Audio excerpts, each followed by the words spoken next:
Before we begin, if you're enjoying this story and want to support the channel in a way that helps more than you could possibly know, please consider using your hype points on this video. It makes a massive difference in helping us reach more people who love these kinds of mysteries, and if you feel like it, drop a comment telling us what time it is, where you are, and where in the world you're listening from. We absolutely love seeing where everyone is tuning in from across the globe. No pressure, but we really do enjoy connecting with all of you out there in the dark, wherever you are. Now, let's begin.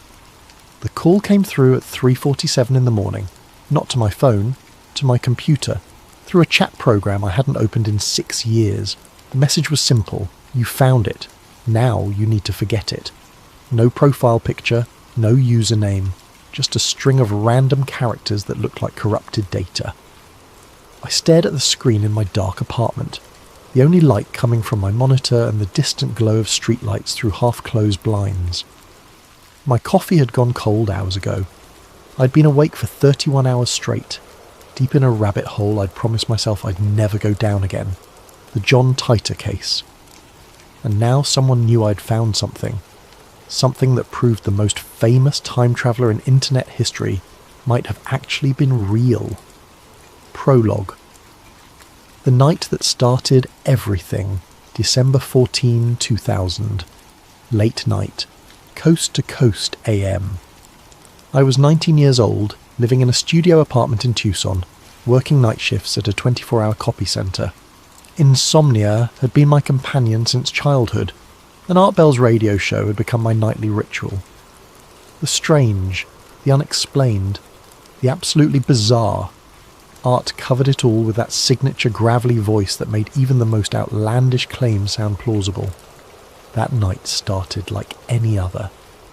I had the radio playing low while I reorganised my comic book collection, a mountain of back issues threatening to avalanche off my desk. Art was taking calls, the usual mix of UFO sightings and government conspiracy theories, when he mentioned something that made me stop mid-action. "We've been getting some interesting emails," Art said, that curious tone entering his voice, the one he used when something genuinely intrigued him. "From someone claiming to be posting on internet forums, says he's a time traveller from the year 2036. I set down the comic I was holding, an old X-Files tie-in issue, and turned up the volume. Art continued. "He's been posting since November, apparently. Calls himself John Titor. Says he's here on a military mission."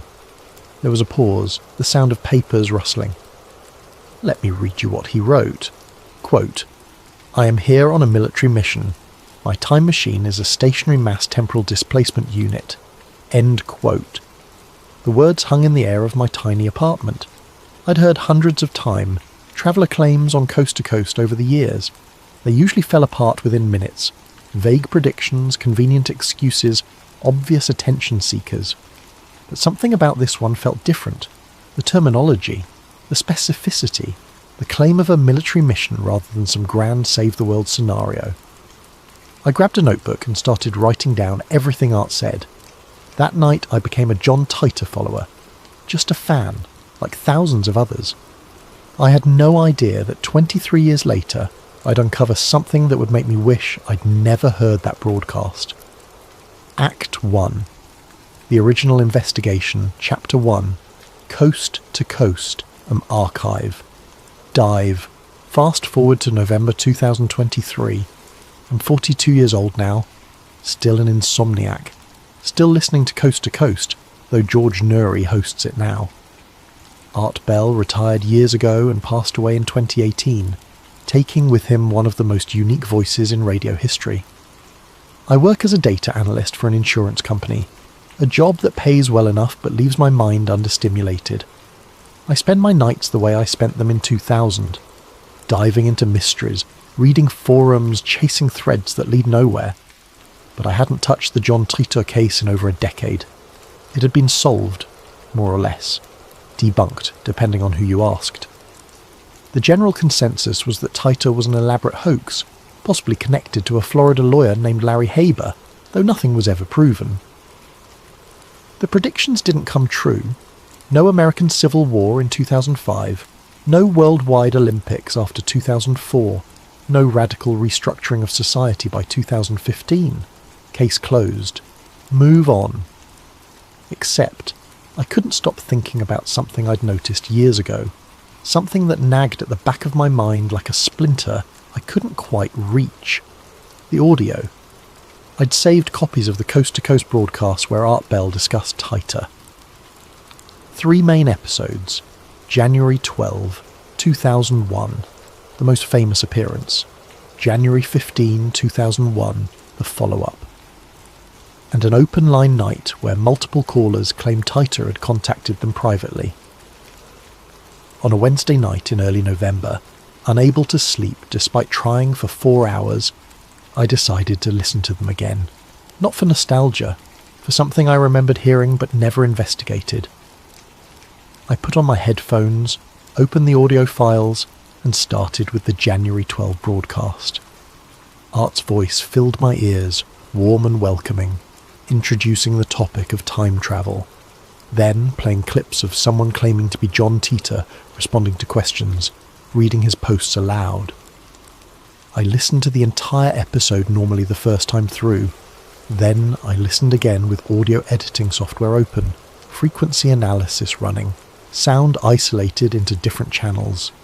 That's when I heard it clearly for the first time, behind Art's voice, underneath the normal phone line static and compression artifacts of early 2000s radio broadcasting. There was a hum, a steady rhythmic hum that pulsed at irregular intervals. I isolated it, amplified it, ran it through spectral analysis. The hum wasn't random.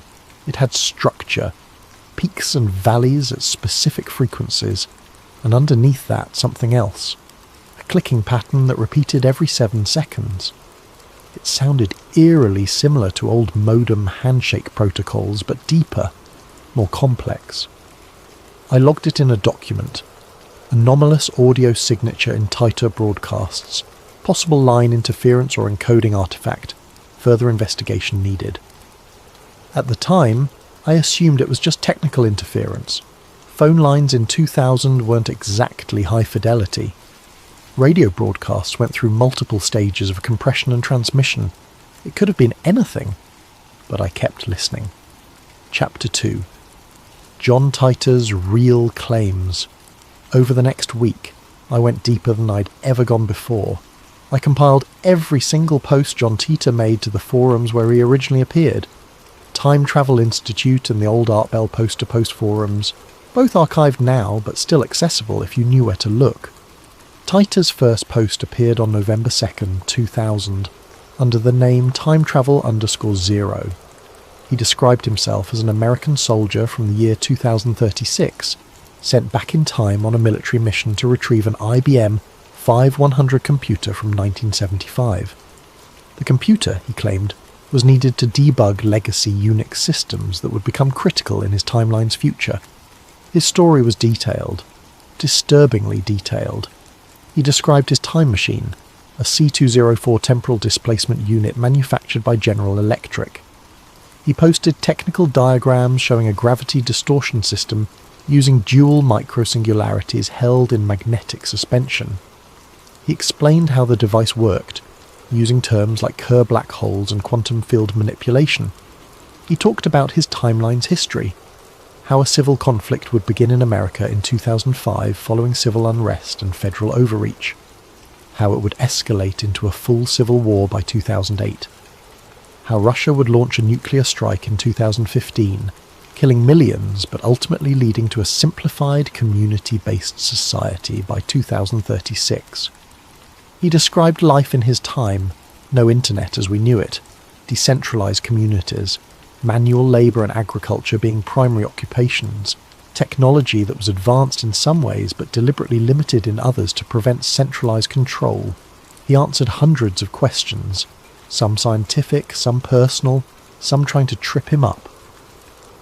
And when predictions didn't match our reality, when 2005 came and went without civil war, when the Olympics continued past 2004, when the nuclear strike didn't happen in 2015, Titor's defenders had a ready answer, because Titor himself had provided it.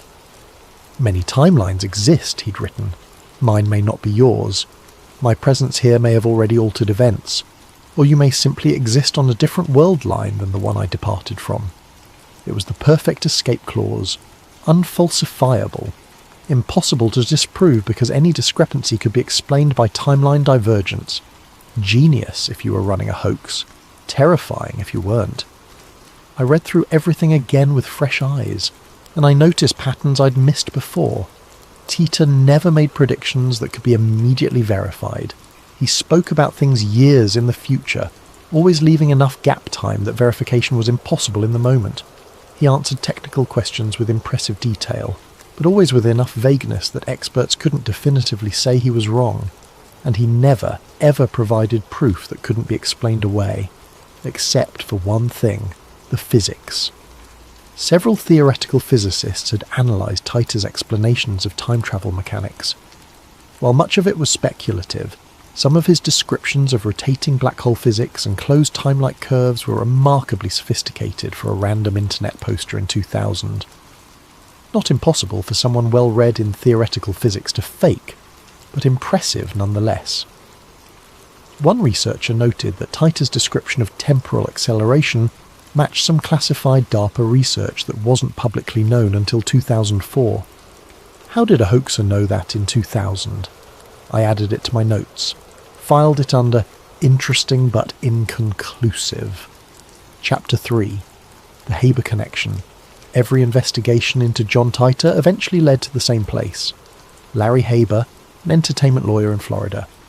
The connection was discovered around 2009 by a group of dedicated researchers who traced internet records, domain registrations, and communication patterns. They found that the Titor family's communications, after John stopped posting in March 2001, were allegedly handled by Haber's legal office. Haber and his brother, Maury, were somehow connected to the Titor Foundation, an organisation that claimed to represent the Titor family. The foundation sold a book compiling Titor's posts, and even shopped around a movie deal at one point. The Haber brothers never confirmed or denied involvement in creating the Titor story. They maintained that they simply represented the interests of the time traveller's family, specifically his mother, who supposedly wanted to protect her son's identity. It was all very convenient and very suspicious. Over the years, researchers had tried to definitively prove the Haber connection. Some claimed success, others hit dead ends. The general consensus in the skeptical community was that one or both Haber brothers, possibly with accomplices, had created the entire Titor persona as either an elaborate art project or a potential media property. Case closed, right? I decided to reach out anyway. I found Larry Haber's law office contact information, still operating, still listed in Florida, and sent a carefully worded email. I identified myself as a researcher looking into the cultural impact of the John Titor story, asked if he'd be willing to discuss his involvement in representing the Titor family, and assured him I was approaching this from an academic perspective rather than as a debunker. 3 weeks passed, no response. I followed up, still nothing. On the 4th week, I got a reply, but not from Haber. The email came from an address I didn't recognise. The subject line read, "Regarding your Titor inquiry." The message itself was brief. Some cases are closed for a reason. Let this one stay buried. No signature, no explanation. I tried to reply. The email bounced back. Address didn't exist. I should have stopped there. Act 2. The clue no one ever followed. Chapter 4. The lost interview tape. I've always had a weakness for old electronics. Ham radios, vintage computers, obsolete media formats. There's something appealing about technology from eras when things were built to last, when you could take apart a device and actually understand how it worked. That's why I found myself at a ham radio swap meet in Phoenix on a Saturday morning in late November. It was held in a community centre parking lot. Card tables loaded with vintage equipment, cables, antique radios, and boxes of components salvaged from who knows where. I was browsing a table of old broadcast equipment when a man next to me said, "You look like someone who appreciates the old stuff." I glanced over. He was probably in his late 60s, weathered face, wearing a trucker cap with a faded CB Radio Club logo. His table was mostly vintage CB equipment and cassette tapes of radio broadcasts. "Guilty," I said. "There's something about equipment from before everything became computerized." "Everything had character back then," he agreed. "Even the static sounded better." He chuckled at his own joke. "Name's Bill Anders." "Ethan Ward." We shook hands. His grip was firm, the handshake of someone who'd spent a lifetime working with his hands. "You collect broadcast tapes?" he asked, gesturing to his collection. "Sometimes. Depends what's on them." Bill studied me for a moment, then said something that made my stomach tighten. "You ever listen to Coast AM?" "All the time," I said carefully. "Been listening since the 90s. Art Bell fan?" "He was the best." Bill nodded slowly. Then he leaned in slightly and lowered his voice. "Then you might be interested in something I've got. Something that never aired." I felt the hair on the back of my neck stand up. "What do you mean?" "Art Bell recorded an unaired call," Bill said. "From John Titor. You know who that is?" My heart started racing. I kept my expression neutral. "The time traveller guy. Sure." "The studio. Then cut out before it could air," Bill continued. "Happened sometimes with Art's setup, especially with weird calls that came through on specific frequencies. Producers usually destroyed recordings of dropped calls, but this one..." He trailed off, looking around the swap meet casually. "This one somebody leaked. I got a copy on cassette." "From who?" I asked. "Someone who worked at the station, friend of a friend. Died about 5 years back. I've been holding on to it. Never knew what to do with it. Figured most people wouldn't care. But you..." He looked at me with sharp eyes. "You look like someone who'd care." "Why are you telling me this?" Bill shrugged. "Getting old. Want to pass things on to people who'll appreciate them. And honestly, the tapes always creep me out a little. Rather have it in someone else's hands." He reached under his table and pulled out a plastic case with a cassette inside. The label was handwritten in faded ink. C2CAM, Titor call, never broadcast. "How much?" I asked. $20. I handed him the money so fast I nearly fumbled my wallet. Chapter 5. Audio Analysis. I didn't even wait until I got home. I stopped at a Goodwill on the way back and bought a cassette player for $8, drove to a parking lot and sat in my car with my laptop and a cassette to USB adapter I kept in my emergency kit for exactly these kinds of moments. The tape hissed to life. Art Bell's voice came through first, that familiar cadence. "We have a caller on line 4 who says he has information about the temporal displacement claims. Go ahead, caller." Static. Then a voice. Distorted, like it was being filtered through something. Not dramatically altered, but wrong somehow.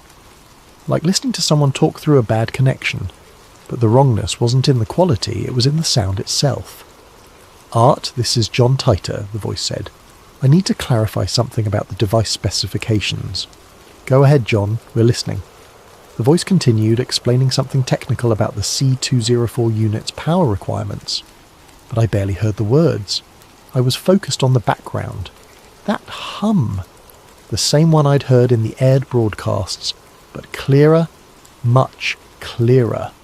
And there was more. An electronic sound layered beneath it. Not random static. Something structured. The call lasted maybe 90 seconds before the line went dead. Art's voice returned. "Lost the caller. Let's go to line 6. I sat in my car and listened to the tape 4 more times.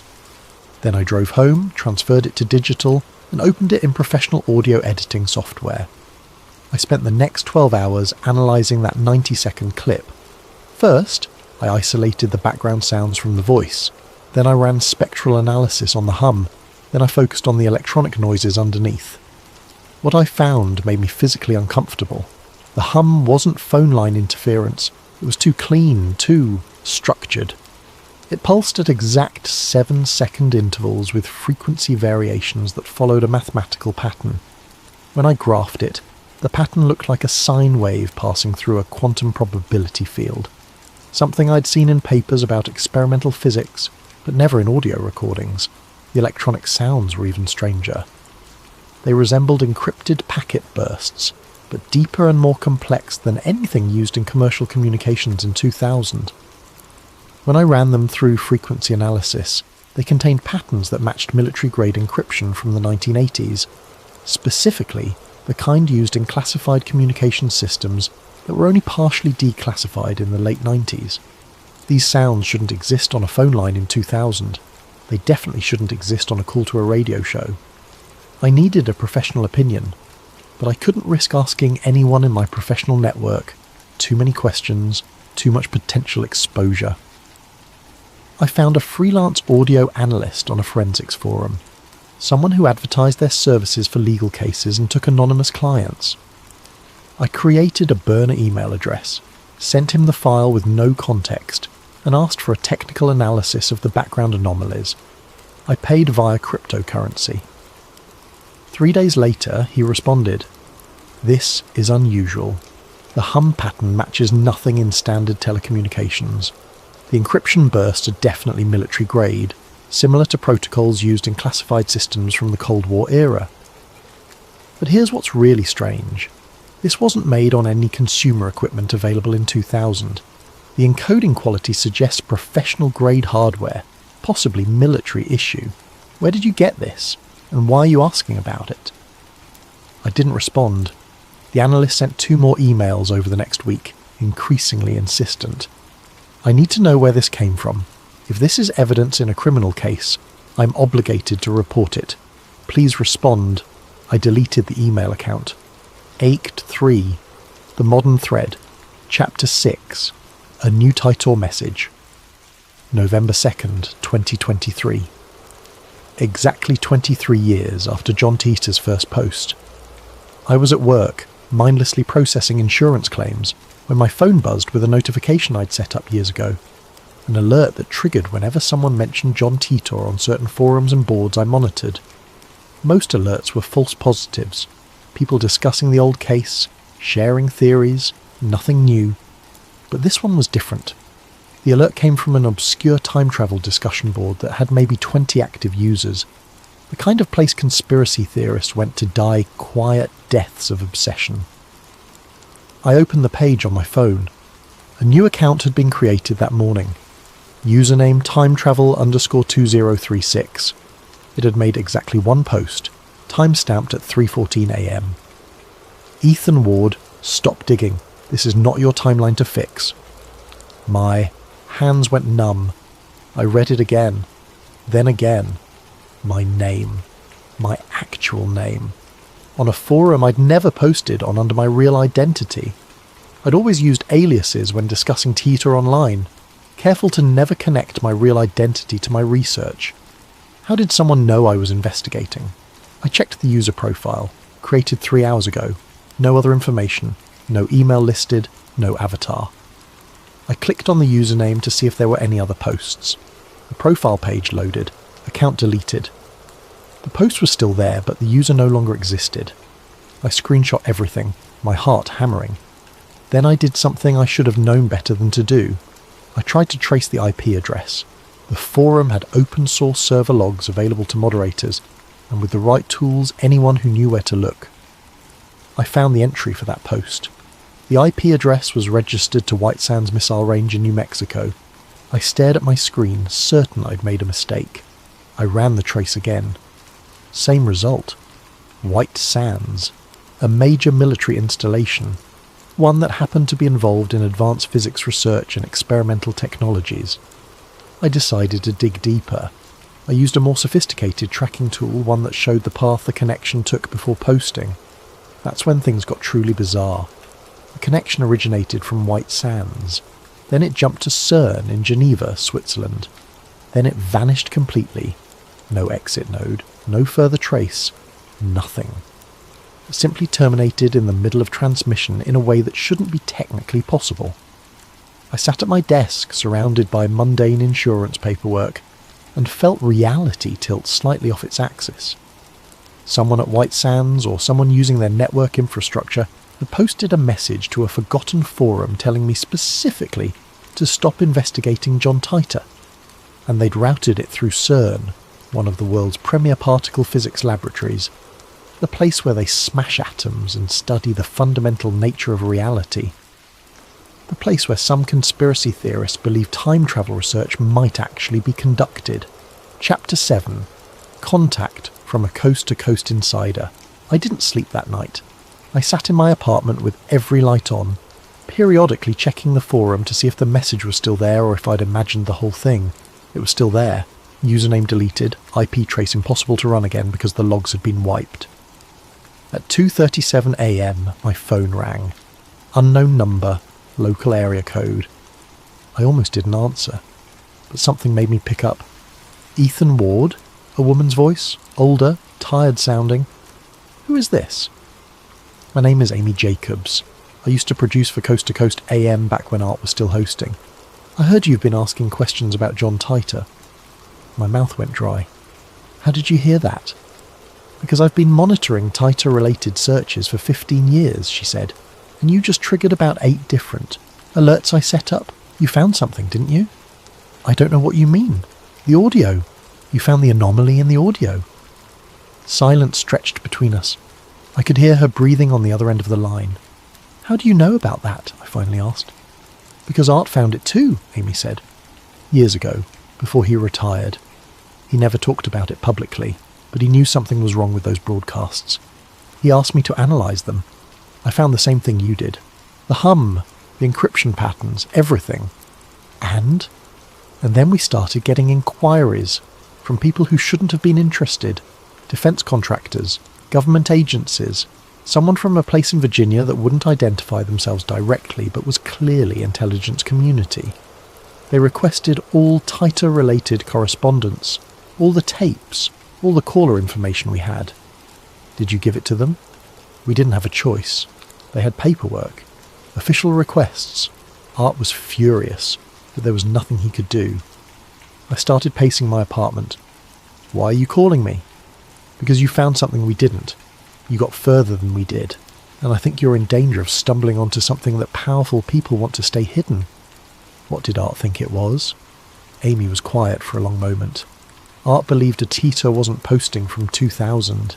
He believed Titor was broadcasting into 2000 from somewhere else, someone else. That's impossible. Is it?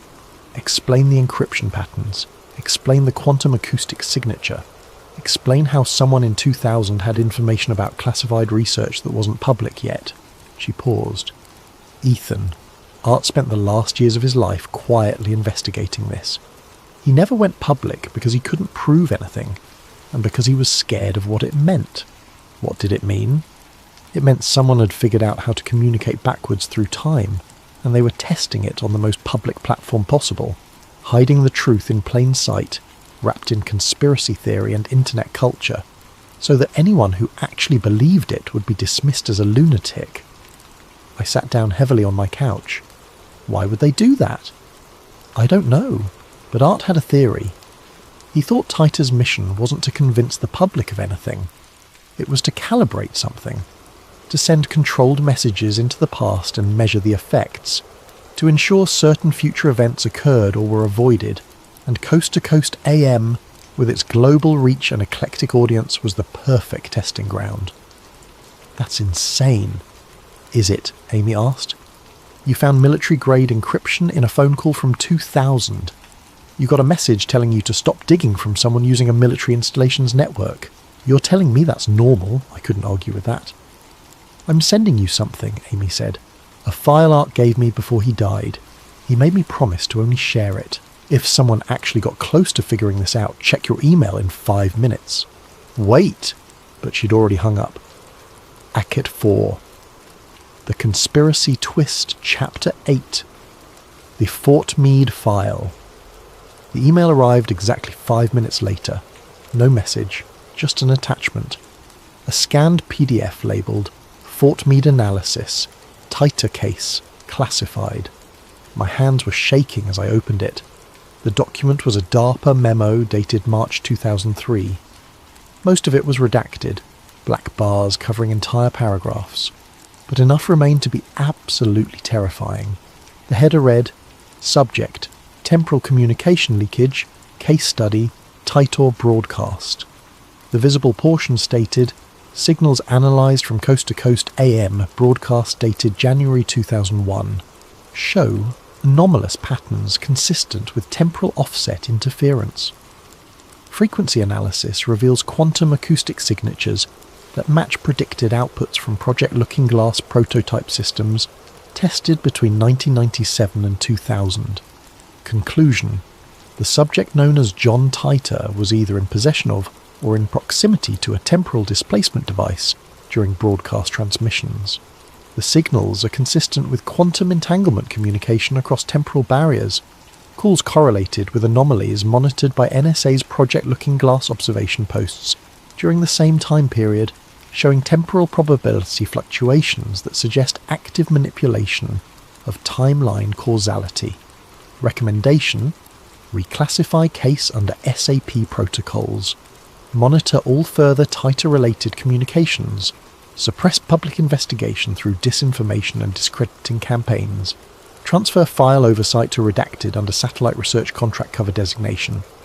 The document was stamped classified and bore the seal of DARPA, the Defense Advanced Research Projects Agency. I read it 5 times. Then I researched Project Looking Glass. The classified project was partially revealed through leaked documents in the mid-2000s. It allegedly involved using experimental technology to view probable future timelines, based on something called the Burish Papers, and connected to research at S4, a rumoured underground facility near Area 51. Most researchers dismissed it as disinformation or fantasy, but here was an official document, or what appeared to be one, connecting it directly to the John Titor case. Chapter 9. Ethan's Realization. I spent 3 days cross-referencing everything I'd found. The audio anomalies, the DARPA memo, Amy's testimony about Art Bell's investigation, the message from White Sands routed through CERN, the Haber connection in Florida. And I realised something that made every conspiracy theory I'd ever read seem tame by comparison. What if John Titor's entire appearance wasn't about convincing anyone of anything? What if it was never meant to be believed? Think about it from the perspective of someone running a temporal communication experiment. You can't just broadcast a message to the past openly. That would cause panic, investigation, immediate government response. You'd never get clean data. You'd corrupt the entire experiment. But what if you wrapped your message in absurdity? What if you made it part of internet culture, conspiracy theory, entertainment? What if you made it just plausible enough to attract attention, but just outlandish enough that anyone who believed it would be dismissed? You could send signals, test equipment, calibrate temporal communication systems, measure causality effects, all while hiding in the noise of the late-night radio and internet forums. Coast to Coast AM was perfect for this.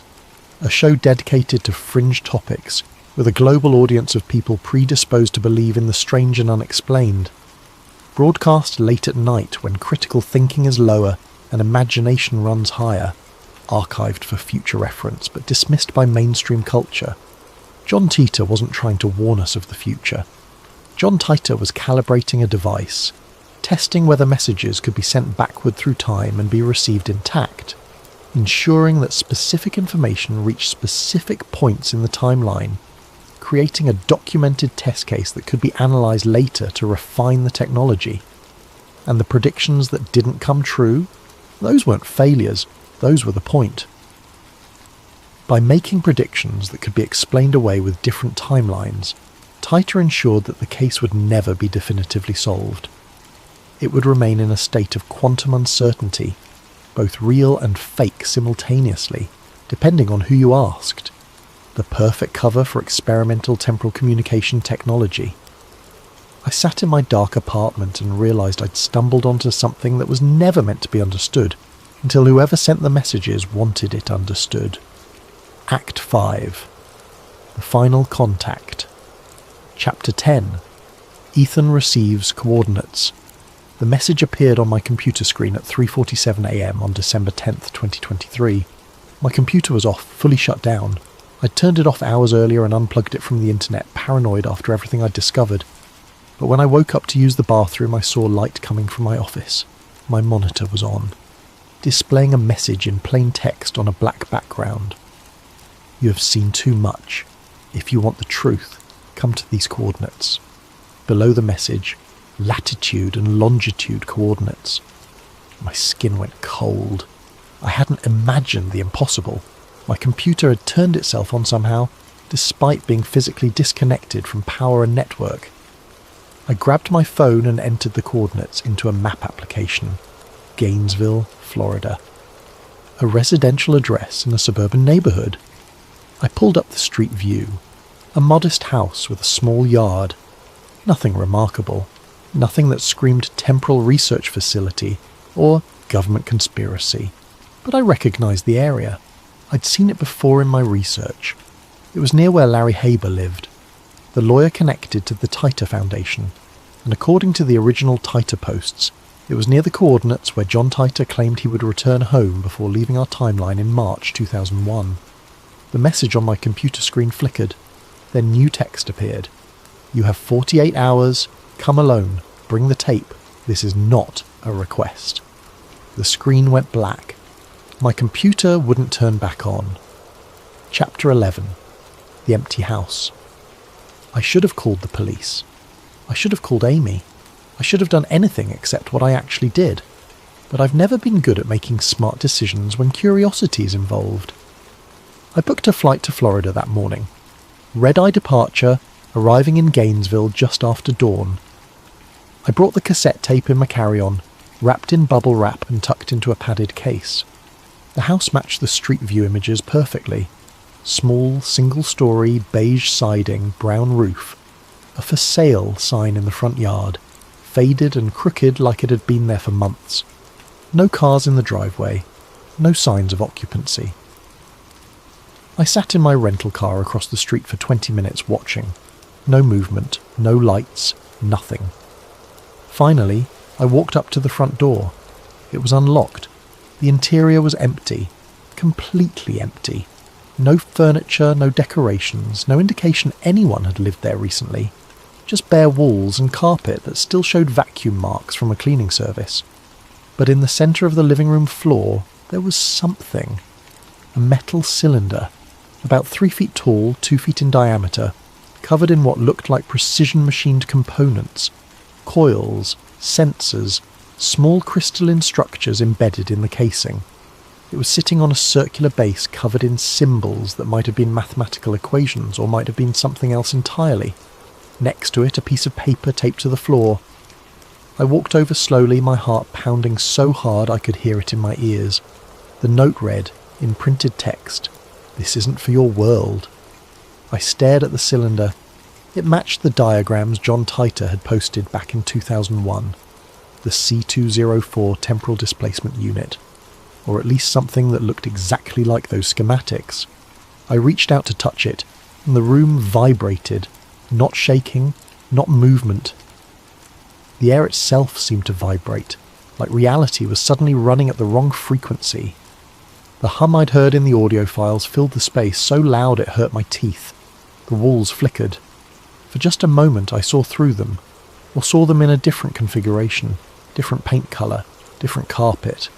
Furniture present where there was none, and then I saw him, standing in the corner of the room wearing what looked like a military-style coat.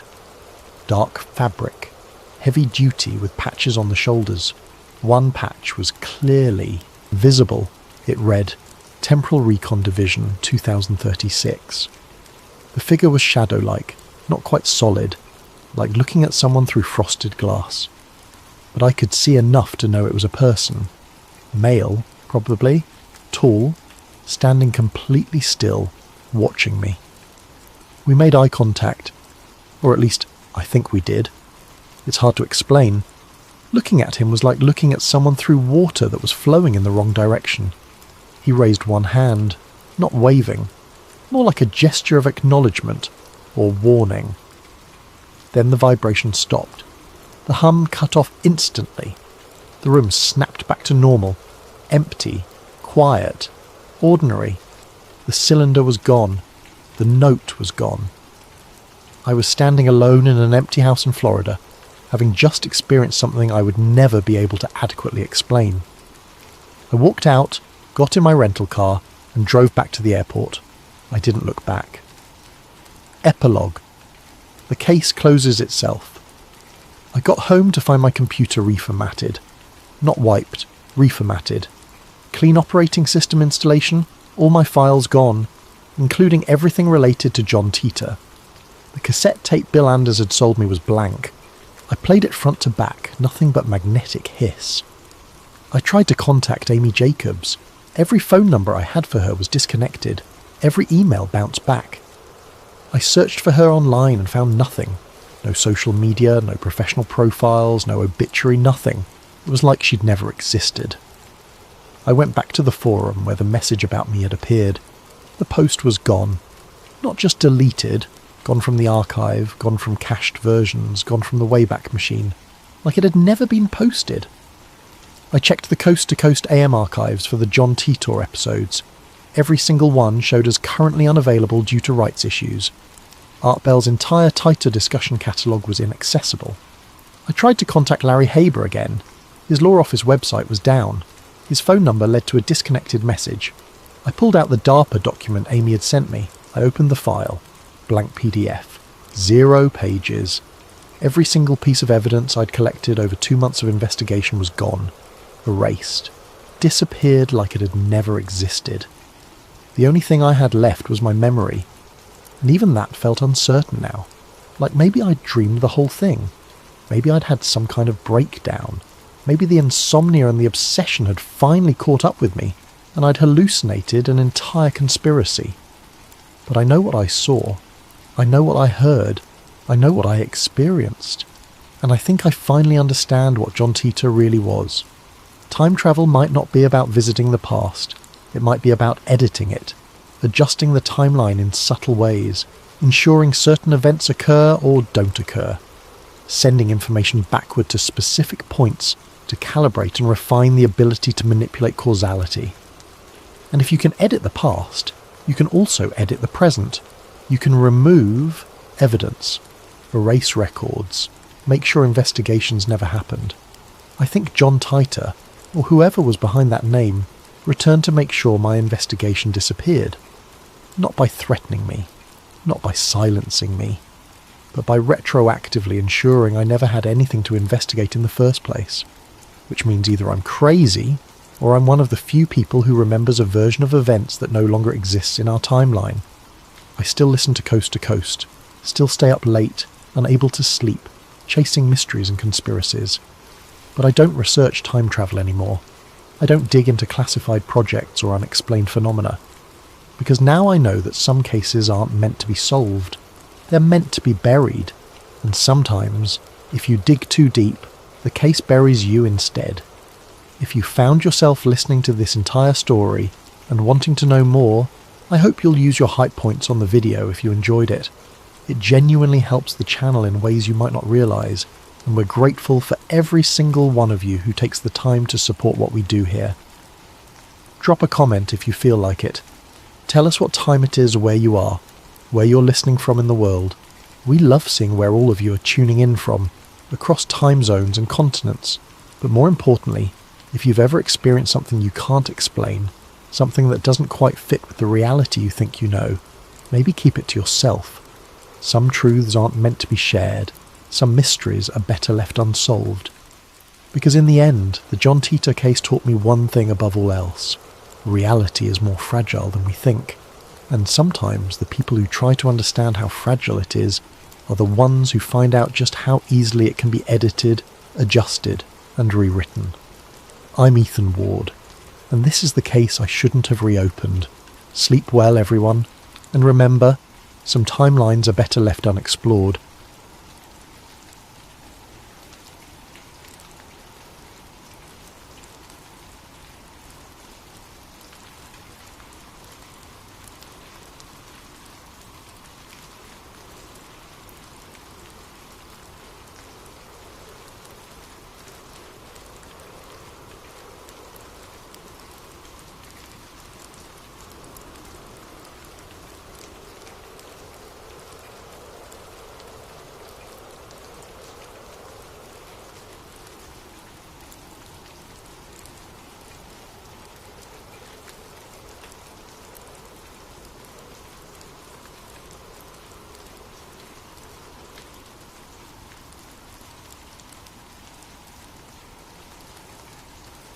The glow of 17 monitors bathed Elias Corrin's face in an ethereal blue light as his fingers danced across 3 keyboards simultaneously. In the depths of his converted basement apartment, time moved differently. Days blurred into nights, and nights stretched endlessly as he navigated the labyrinthine pathways of the dark web like a digital archaeologist, uncovering humanity's buried secrets. At 32, Elias had already earned and lost 2 fortunes through his hacking prowess. First fortune came easily, a teenage prodigy exploiting security vulnerabilities for corporate clients who paid millions to keep their weaknesses secret. He'd lived like a digital king, penthouses overlooking Silicon Valley, exotic cars that remained untouched in climate-controlled garages, while he preferred the glow of his monitors to sunlight. That first fortune vanished when he exposed Meridian Pharmaceuticals' cover-up of deadly side effects in their breakthrough arthritis medication. The leaked documents showed they'd known their drug caused cardiac episodes in 12% of patients over 60, but had buried the studies to protect their $10 billion investment. Elias had expected whistleblower protection. Instead, he found himself blacklisted from every major tech company, his reputation destroyed by a coordinated character assassination campaign that painted him as an unstable idealist who couldn't be trusted with sensitive information. The second fortune came from smaller clients, criminal organisations, corporate espionage rings, government contractors who needed deniability. The work paid well but corroded his soul, each job pulling him deeper into the shadows of the digital underworld. That money disappeared into legal fees after a wrongful arrest for hacking the Federal Reserve, a crime he hadn't committed but couldn't prove he hadn't, given his reputation and the circumstantial evidence that seemed perfectly crafted to implicate him. 2 years in minimum security prison had shown him the true cost of challenging powerful systems. The other inmates respected his technical skills, but the guards treated him like a dangerous terrorist. Solitary confinement stretched for months whenever he complained about conditions or tried to organise better treatment for his fellow prisoners. By the time he was released on a technicality, evidence had mysteriously gone missing. He'd learned that the system didn't just punish dissent, it transformed dissidents into cautionary tales. Now, money meant nothing to him, only truth mattered. His obsession with secret societies began innocently enough, a childhood fascination sparked by his grandfather's stories about World War II intelligence operations. The old man had worked as a codebreaker for the OSS, predecessor to the CIA, and had filled young Elias's imagination with tales of hidden messages and shadow wars. After his grandfather's death when Elias was 12, he'd found boxes of declassified documents in the attic, revealing just how much of recent history had been shaped by invisible hands. That childhood fascination evolved into a methodical hunt for evidence as he grew older and acquired the technical skills to dig deeper than amateur conspiracy theorists ever could. While other hackers chased Bitcoin fortunes and corporate espionage contracts, Elias pursued shadows and whispers, digital phantoms that most people dismissed as paranoid delusions. He'd spent years infiltrating closed forums where former intelligence operatives shared war stories, decrypting abandoned hard drives from defunct government contractors, and following digital breadcrumbs through the dark web's most obscure corners. His apartment had become a digital monastery dedicated to the pursuit of hidden truth, every surface covered with the tools and detritus of obsessive investigation. The apartment reflected his singular focus. Pizza boxes stacked like ancient monuments between towers of computer equipment, energy drink cans forming metallic armies across every surface, and cables snaking through the darkness like digital veins feeding his electronic ecosystem. His only companions were the hum of cooling fans working overtime to prevent his overclocked processors from melting down, and the occasional, satisfied grunt when another firewall fell to his expertise. The basement location was perfect for his needs, thick concrete walls that muffled sound and blocked electromagnetic interference, a dedicated power line that could handle his massive electrical requirements, and most importantly, no windows for curious neighbours to peer through. He'd been living there for 18 months, ever since his release from prison, paying cash to a landlord who asked no questions as long as the rent arrived on time. His setup was a temple to digital paranoia. 17 monitors arranged in a semicircle around his custom-built chair, each screen dedicated to different aspects of his ongoing investigations. 3 keyboards allowed him to manage multiple intrusion attempts simultaneously, while a collection of smartphones, each running different operating systems and connected to various networks through proxy chains, kept him connected to his sources around the globe. The walls were lined with hard drives, each containing terabytes of encrypted data collected from years of systematic investigation. Backup systems ensured that even if authorities raided the apartment, copies of everything would remain safely hidden in data centers across 3 continents. He'd learned from his previous arrests that physical evidence was only as secure as your ability to keep it out of enemy hands. Tonight felt different. As rain drummed against the boarded windows, he'd covered them himself for security reasons. Elias's automated scanners detected something unusual. The software he'd written monitored thousands of government servers simultaneously, looking for anomalous data signatures that might indicate classified information stored in supposedly routine systems. Most alerts were false positives, but after years of refinement, his algorithms had learned to distinguish between genuine anomalies and random digital noise. This particular signal was trying too hard to look ordinary, which was exactly what made it suspicious. A government proxy server deep within the Department of Homeland Security's network infrastructure was handling traffic patterns that didn't match any known legitimate use. The data packets were the right size and frequency to appear routine, but they carried encryption signatures that suggested military-grade security protecting something far more sensitive than typical administrative communications. Most hackers would have dismissed it as a honeypot, a trap designed to lure in digital intruders, but Elias had learned to read between the digital lines over years of careful observation. This signal felt different, older, like it had been running for decades without anyone paying attention to what it was actually protecting. He leaned back in his chair, cracking his knuckles with the deliberate ritual of a surgeon preparing for a complex operation.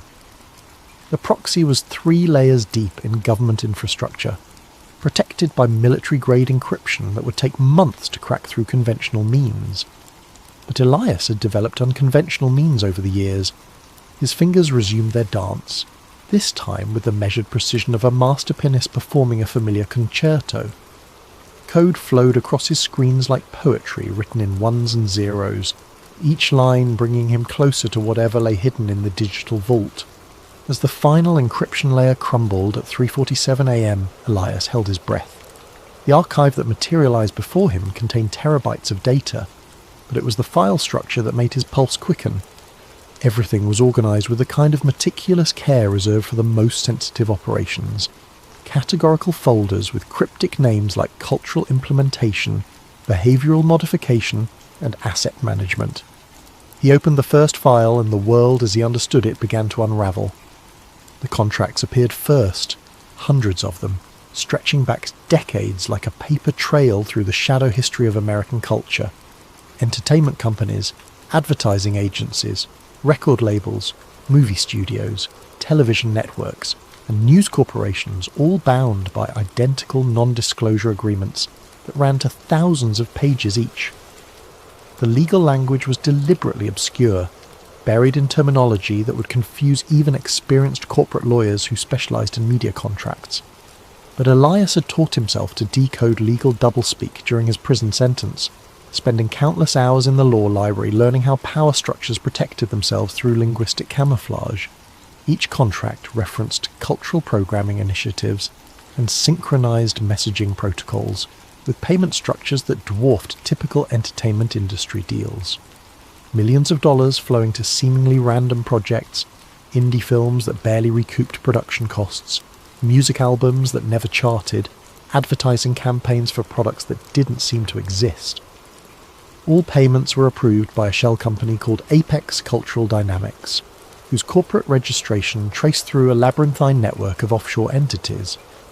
Elias followed the money trail through banks in Switzerland, shell corporations in the Cayman Islands, trust funds in Luxembourg, and holding companies in jurisdictions he'd never heard of. Every lead ultimately vanished into legal structures so complex they seemed designed more for obfuscation than profit. The internal memos were more revealing, written in the casual tone of executives who felt completely secure in their communications.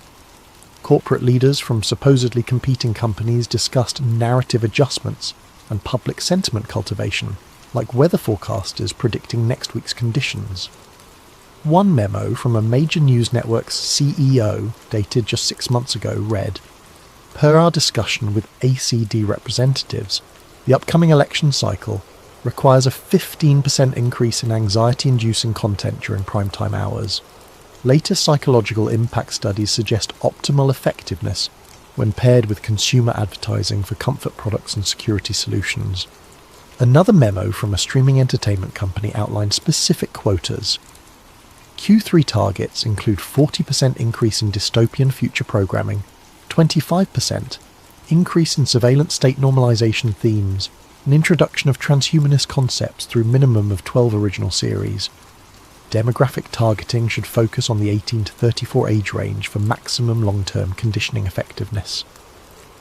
The coordination between supposedly independent media companies was breathtaking in scope.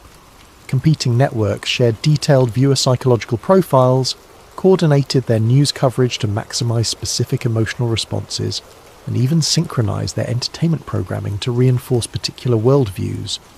The memos discussed marketing research into subliminal messaging techniques, optimal timing for narrative reinforcement, and methods for making propaganda indistinguishable from organic cultural trends. Video stills scattered throughout the files showed meetings in nondescript conference rooms. Faces were often obscured, but the visible details painted a chilling picture.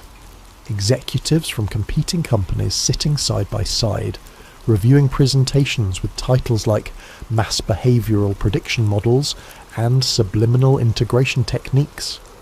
But it was the symbols that made Elias's blood run cold. They appeared everywhere, in corporate logos embedded in document headers, even watermarked into video files. The all-seeing eye perched atop pyramids, numerical sequences that corresponded to occult traditions, and geometric patterns that seemed random until viewed through the lens of esoteric knowledge. As dawn broke unnoticed outside his boarded windows, Elias began constructing his theory. The Illuminati weren't just folklore, they were real, organised, and operating in plain sight. Rather than ruling through force or political manipulation, they had evolved into something far more sophisticated. Cultural engineers who shaped reality through the careful manipulation of information and entertainment. The fragments suggested a coordinated effort spanning decades. Movies that promoted specific worldviews, music that carried subliminal messages, news coverage that guided public opinion toward predetermined conclusions. Every major cultural event seemed to serve a purpose beyond mere profit or entertainment. Elias created a new encrypted partition on his most secure drive and began organising the evidence. Each piece of the puzzle revealed new connections, new layers of coordination that defied conventional understanding of how media and culture operated. The scope was breathtaking and terrifying, but this was just the first door. As he prepared to dive deeper into the archive, a notification appeared on his screen. New files were uploading automatically to the server, added in real time from sources around the globe. The conspiracy wasn't just historical, it was happening now, every day, with machine-like precision. Elias smiled grimly and opened another energy drink. He had work to do. 3 days of continuous analysis revealed patterns so pervasive they defied coincidence. Elias's custom data mining algorithms had processed thousands of hours of Super Bowl halftime shows, major film releases, top-charting music, and primetime television programming, cross-referencing them with the archived documents he'd discovered. His software compared visual elements, audio frequencies, narrative structures, and symbolic content with mathematical precision that human observation alone could never achieve. The results were undeniable and terrifying. Every major halftime show since 2005 contained specific visual elements that served purposes beyond entertainment. Choreographed movements formed geometric patterns when viewed from aerial cameras, patterns that matched sacred geometry principles known to influence human consciousness. lighting sequences pulsed at precisely calibrated frequencies, 10 Hz to induce alpha brain states associated with relaxation and suggestibility, 40 Hz bursts to trigger gamma waves linked to heightened emotional responses, and infrasound frequencies below human hearing that created subliminal anxiety responses. The costume designs weren't random fashion choices. They incorporated symbols from the archived files with mathematical precision. Ancient Egyptian imagery, Masonic symbols, occult numerology, but presented in ways that bypassed conscious recognition. The performers themselves were likely unaware of the deeper significance, but the production companies certainly understood every detail. Internal emails discussed symbolic integration quotas and archetypal reinforcement targets with the clinical precision of pharmaceutical dosing guidelines. Hollywood's role was even more sophisticated, operating as a vast conditioning apparatus disguised as entertainment. Elias discovered that blockbuster films weren't just profitable products. They were psychological programming exercises designed to shift public consciousness over decades. Action movies systematically normalized surveillance states, extrajudicial violence, and the acceptability of authoritarian responses to perceived threats. Romantic comedies promoted specific relationship models that prioritize consumption, instant gratification, and emotional instability over lasting partnership and family formation.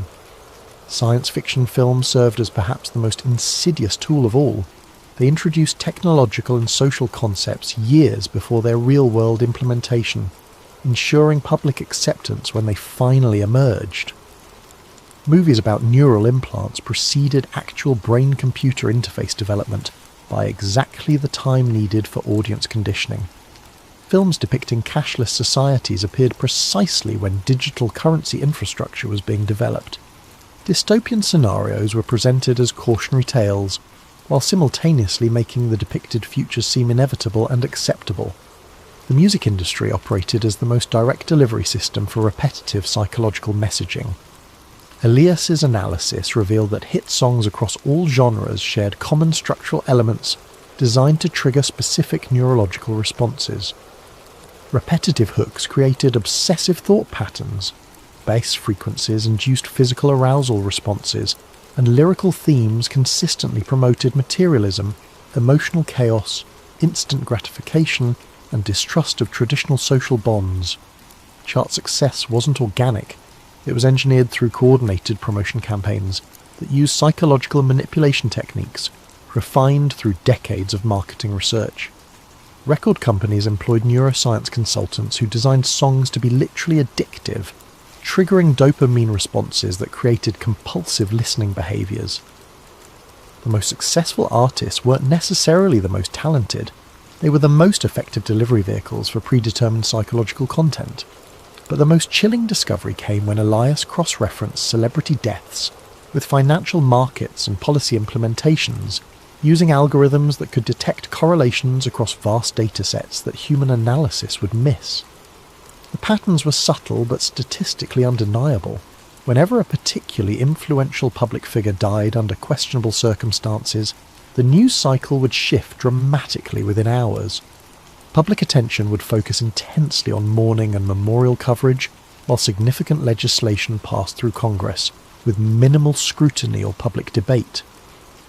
Michael Jackson's death had coincided with the most controversial aspects of healthcare reform debates, providing a massive distraction precisely when public opposition was reaching critical mass.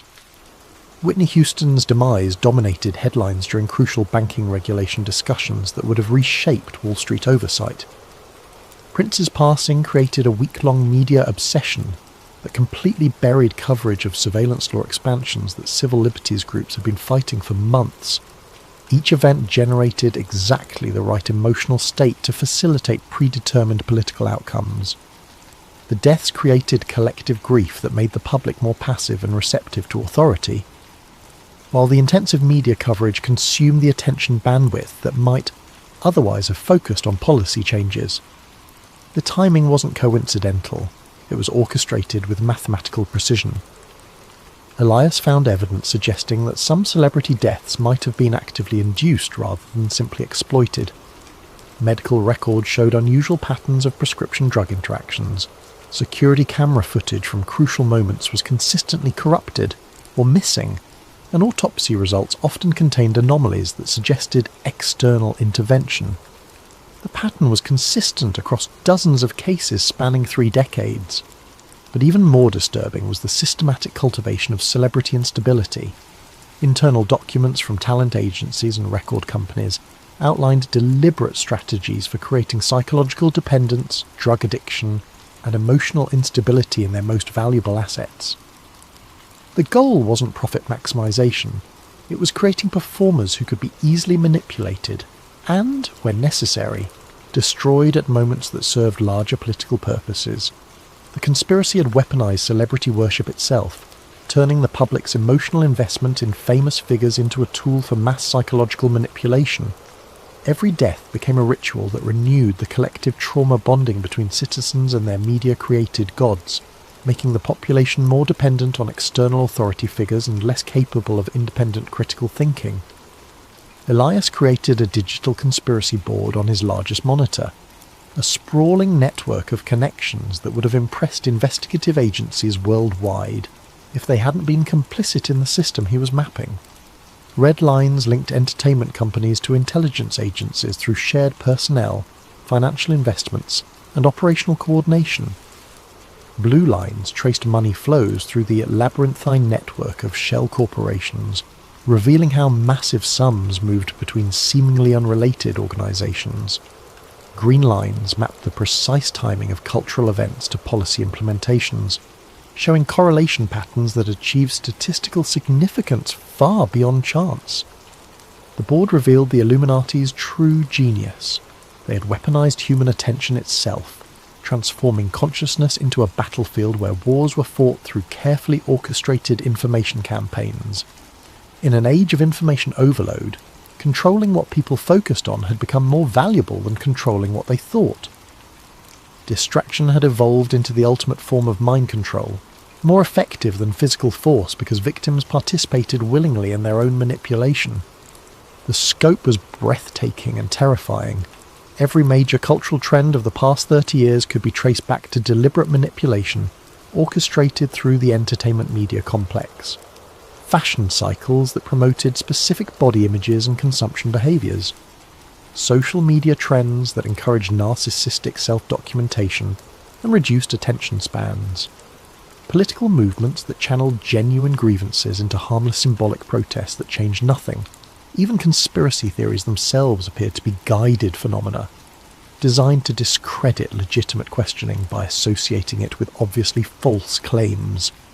As Elias studied his creation through bloodshot eyes that hadn't seen natural light in days, a pattern emerged that made him question everything he thought he knew about free will and human autonomy.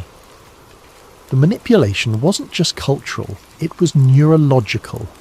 The constant stream of engineered content was literally rewiring human brains on a species level, creating generations of people whose thoughts and desires had been shaped by external forces since birth. The evidence suggested that the traditional concept of individual choice had become largely illusory. In a world where every piece of information was filtered through manipulated channels, where every cultural touchstone carried hidden programming, where every social trend was artificially generated, what did it mean to make an independent decision? The conspiracy had achieved something more insidious than totalitarianism. They had created voluntary slavery disguised as freedom of choice. As Elias studied his creation, a pattern emerged that made him question everything he thought he knew about free will. Every major cultural trend of the past 30 years could be traced back to deliberate manipulation. Fashion cycles, social media behaviours, political movements, even conspiracy theories, all potentially guided by the same hidden hand. The realization struck him like a physical blow. If they could control culture so completely, how could he be certain his own obsession with finding them wasn't part of their plan? The media conglomerate server proved surprisingly easy to penetrate, which should have been Elias's first warning. Titan Communications owned 17 major news networks, 43 radio stations, controlling interests in 12 social media platforms, and content distribution deals with virtually every major streaming service. Their annual revenue exceeded the GDP of most small nations, and their influence over global information flow was effectively unparalleled in human history. Their security should have been impenetrable. Military contractors protected their networks. They employed former NSA specialists as cybersecurity consultants, and their server farms were housed in facilities that rivaled government installations. Yet Elias's intrusion tools sliced through their defences like a hot knife through butter, encountering minimal resistance and no countermeasures. It was almost as if they wanted him inside their systems. The internal documents were even more damning than the government archive, revealing coordination that made wartime propaganda efforts look amateur by comparison. Daily emails outlined narrative priorities for each news cycle, complete with psychological impact assessments, demographic targeting strategies, and measurable public sentiment targets. The language was coldly clinical, reducing human emotion and belief to data points on quarterly performance spreadsheets. Editorial meetings were recorded and transcribed with military precision.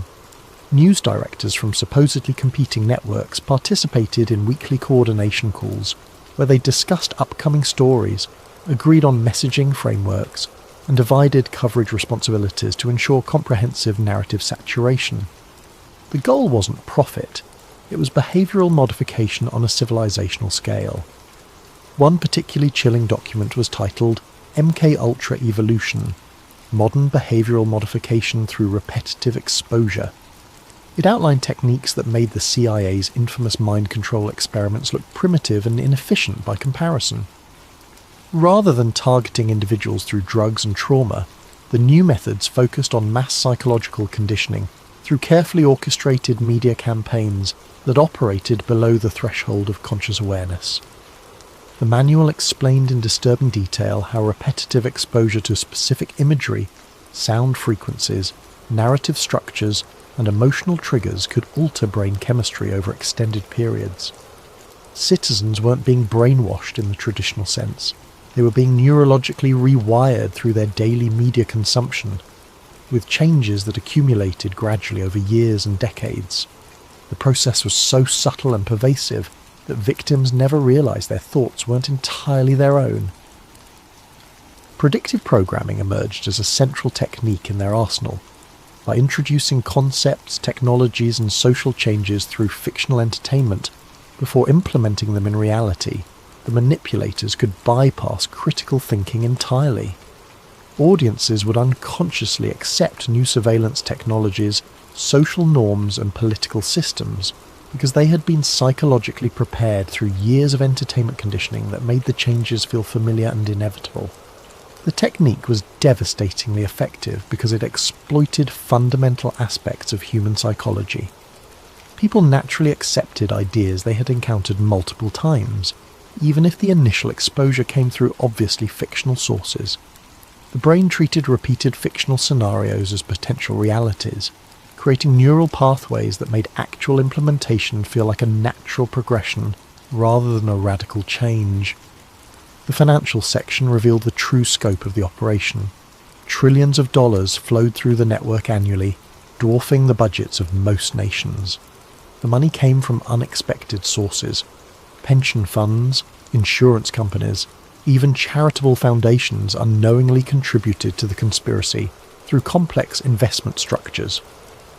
But the most disturbing discovery was the coordination between intelligence agencies, banking institutions, entertainment corporations, and technology companies, operating as a unified organism despite their apparent competition and conflicting interests. Weekly video conferences brought together representatives from the CIA, Federal Reserve, major studios, social media platforms, and multinational technology corporations. They discussed sentiment management and narrative synchronization with the casual professionalism of corporate executives planning quarterly sales targets. The recordings revealed a shadow government that operated through corporate proxies rather than official political channels. Traditional governmental power had been largely superseded by a network of private organizations that could implement policy through market manipulation and cultural conditioning without the messy inconvenience of democratic oversight. Elections still occurred, but they had become elaborate theatre productions designed to maintain the illusion of popular sovereignty, while real decisions were made in boardrooms that the public never saw. News cycles weren't random or market-driven. They were orchestrated months in advance by committees that included intelligence operatives, banking executives, media moguls, and technology leaders. Wars provided distraction from economic manipulation, while generating massive profits for defence contractors. Celebrity scandals offered convenient cover for political corruption investigations. Natural disasters created opportunities to implement emergency powers that somehow always became permanent fixtures of the expanded surveillance state. Every major event served multiple purposes in a grand design that stretched across decades. The 2008 financial crisis had been engineered to consolidate banking power while conditioning the public to accept bailouts as normal economic policy. The COVID-19 pandemic had accelerated digital transformation initiatives while normalising remote monitoring and social isolation. Climate change narratives were being used to justify energy sector reorganisation and carbon credit markets that would generate enormous profits for the same financial institutions that had caused previous economic crises. Elias found recorded conversations between news anchors and their handlers that destroyed any remaining illusion about journalistic integrity. Popular television personalities who projected authority and trustworthiness were revealed as knowing participants in psychological manipulation campaigns, carefully crafting emotional triggers with the precision of weapons designers. They discussed techniques for inducing specific brain states in viewers, optimal timing for fear-based messaging, and methods for making propaganda indistinguishable from legitimate news reporting. The most chilling recordings involved discussions of population control strategies disguised as public health initiatives. Representatives from pharmaceutical companies, government health agencies, and media corporations coordinated messaging campaigns designed to promote dependency on medical interventions while discouraging natural immunity and traditional healing practices. The goal wasn't public health. It was creating a population that required constant pharmaceutical management to function normally. Mental health treatment had been weaponized through carefully designed chemical interventions that didn't cure underlying problems but created permanent pharmaceutical dependencies. Educational systems were being restructured to produce workers who could follow complex instructions but lacked the critical thinking skills to question authority. Even exercise and nutrition guidelines were manipulated to ensure that optimal physical and mental health remained just out of reach for the general population. The evidence was overwhelming, but as Elias prepared to copy the files to his secure drives, an error message appeared. Access denied. User privileges revoked. The server was locking him out in real time, which meant someone was actively monitoring his intrusion. He worked frantically to extract what data he could, but the digital walls were closing in. As the connection terminated, one final document appeared briefly on his screen. A personnel file with his photograph and the header Asset Management, Elias Corin. Status, Active Monitoring. The file vanished before he could read it completely, but the implications were clear. They knew he was coming. Desperation drove Elias deeper into the network than he had ever dared venture.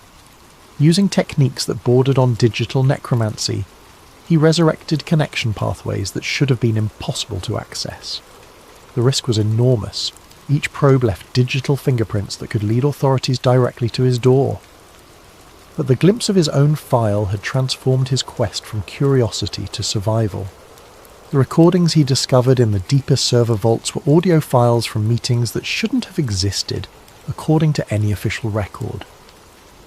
High-definition audio captured conversations between intelligence officials, Federal Reserve board members, entertainment executives, technology billionaires, pharmaceutical industry leaders, and representatives from organizations he'd never heard of, but whose influence seemed to span continents. They discussed the future of human consciousness like generals planning military campaigns against an enemy population. The meetings followed a rigid schedule. Every third Wednesday of each month, participants would gather in a location identified only as the facility to review progress on what they called the Integration Project. The audio quality suggested advanced surveillance equipment, possibly indicating that someone within their organisation was documenting everything for purposes that remained unclear. One recording from a meeting dated 6 months ago made his blood freeze in his veins. Phase 7, implementation has exceeded all projections, reported a woman's voice that analysis software identified as belonging to a major pharmaceutical company executive. Antidepressant dependency rates have reached 23% of the adult population in target demographics. Cognitive function degradation is proceeding on schedule, with marked decreases in long-term planning abilities and resistance to authority structures. Another voice, male with a distinctive southern accent. The cryptocurrency infrastructure is approaching full readiness for behavioural tracking integration. Once we achieve real-time monitoring of every financial transaction, thought control becomes mathematically precise. Every purchase will inform our psychological profiles. Every payment will be subject to conditional approval based on compliance metrics. Money itself becomes the ultimate surveillance and control mechanism. A third voice, older and carrying unmistakable authority. Excellent progress. The entertainment division reports successful integration of transhumanist themes across all major platforms. Public acceptance of neural interface technology has increased 23% since the campaign began, with particularly strong adoption rates among the 18 to 34 demographic. We're ready for beta testing in select metropolitan markets next quarter. The conversations continued for hours, revealing a surveillance state that made Orwell's 1984 look like a children's story. They weren't just watching citizens, they were psychologically profiling entire populations in real time, predicting dissent before it emerged, and neutralizing threats through targeted manipulation rather than direct confrontation. The system was so sophisticated that most people would never realize they were living under complete psychological control. The integration project appeared to be the culmination of decades of research into human behavior modification. Rather than controlling people through force or obvious propaganda, they had created a system that guided human decision-making through carefully crafted environmental pressures. Every choice citizens made was influenced by factors they never recognized as external manipulation, creating the illusion of free will while ensuring predetermined outcomes. Food additives that affected brain chemistry, architectural designs that induced specific emotional states, lighting frequencies that influence circadian rhythms, sound pollution calibrated to create chronic stress.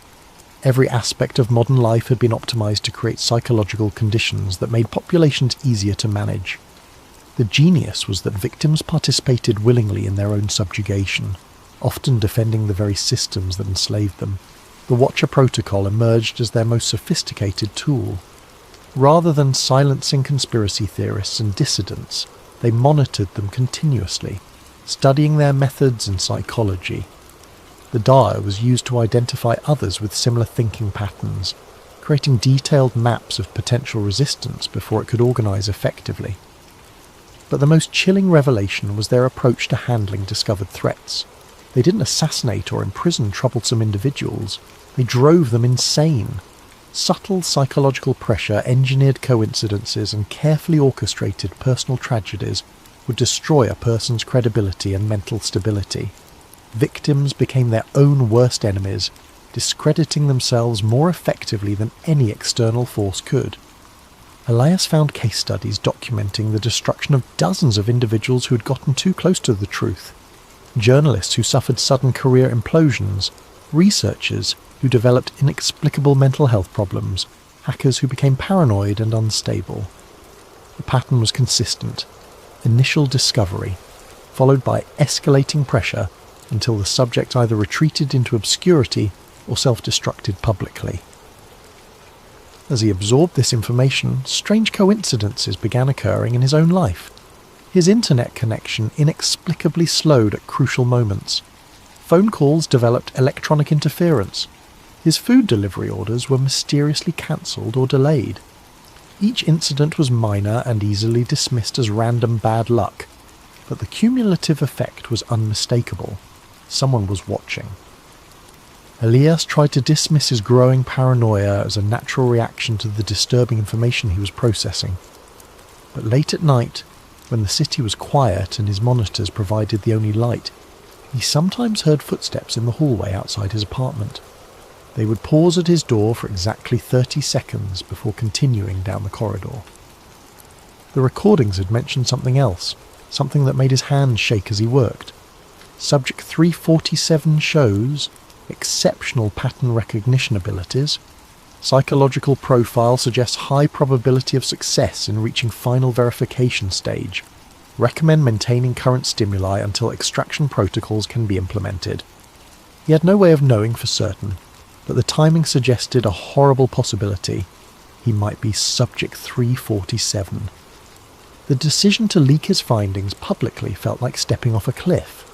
Elias had accumulated enough evidence to expose a conspiracy that dwarfed anything in human history, but he knew that releasing it would likely cost him his life, or worse, his sanity. Yet the alternative was remaining silent while humanity sleepwalked toward a digital totalitarianism that would make physical oppression obsolete.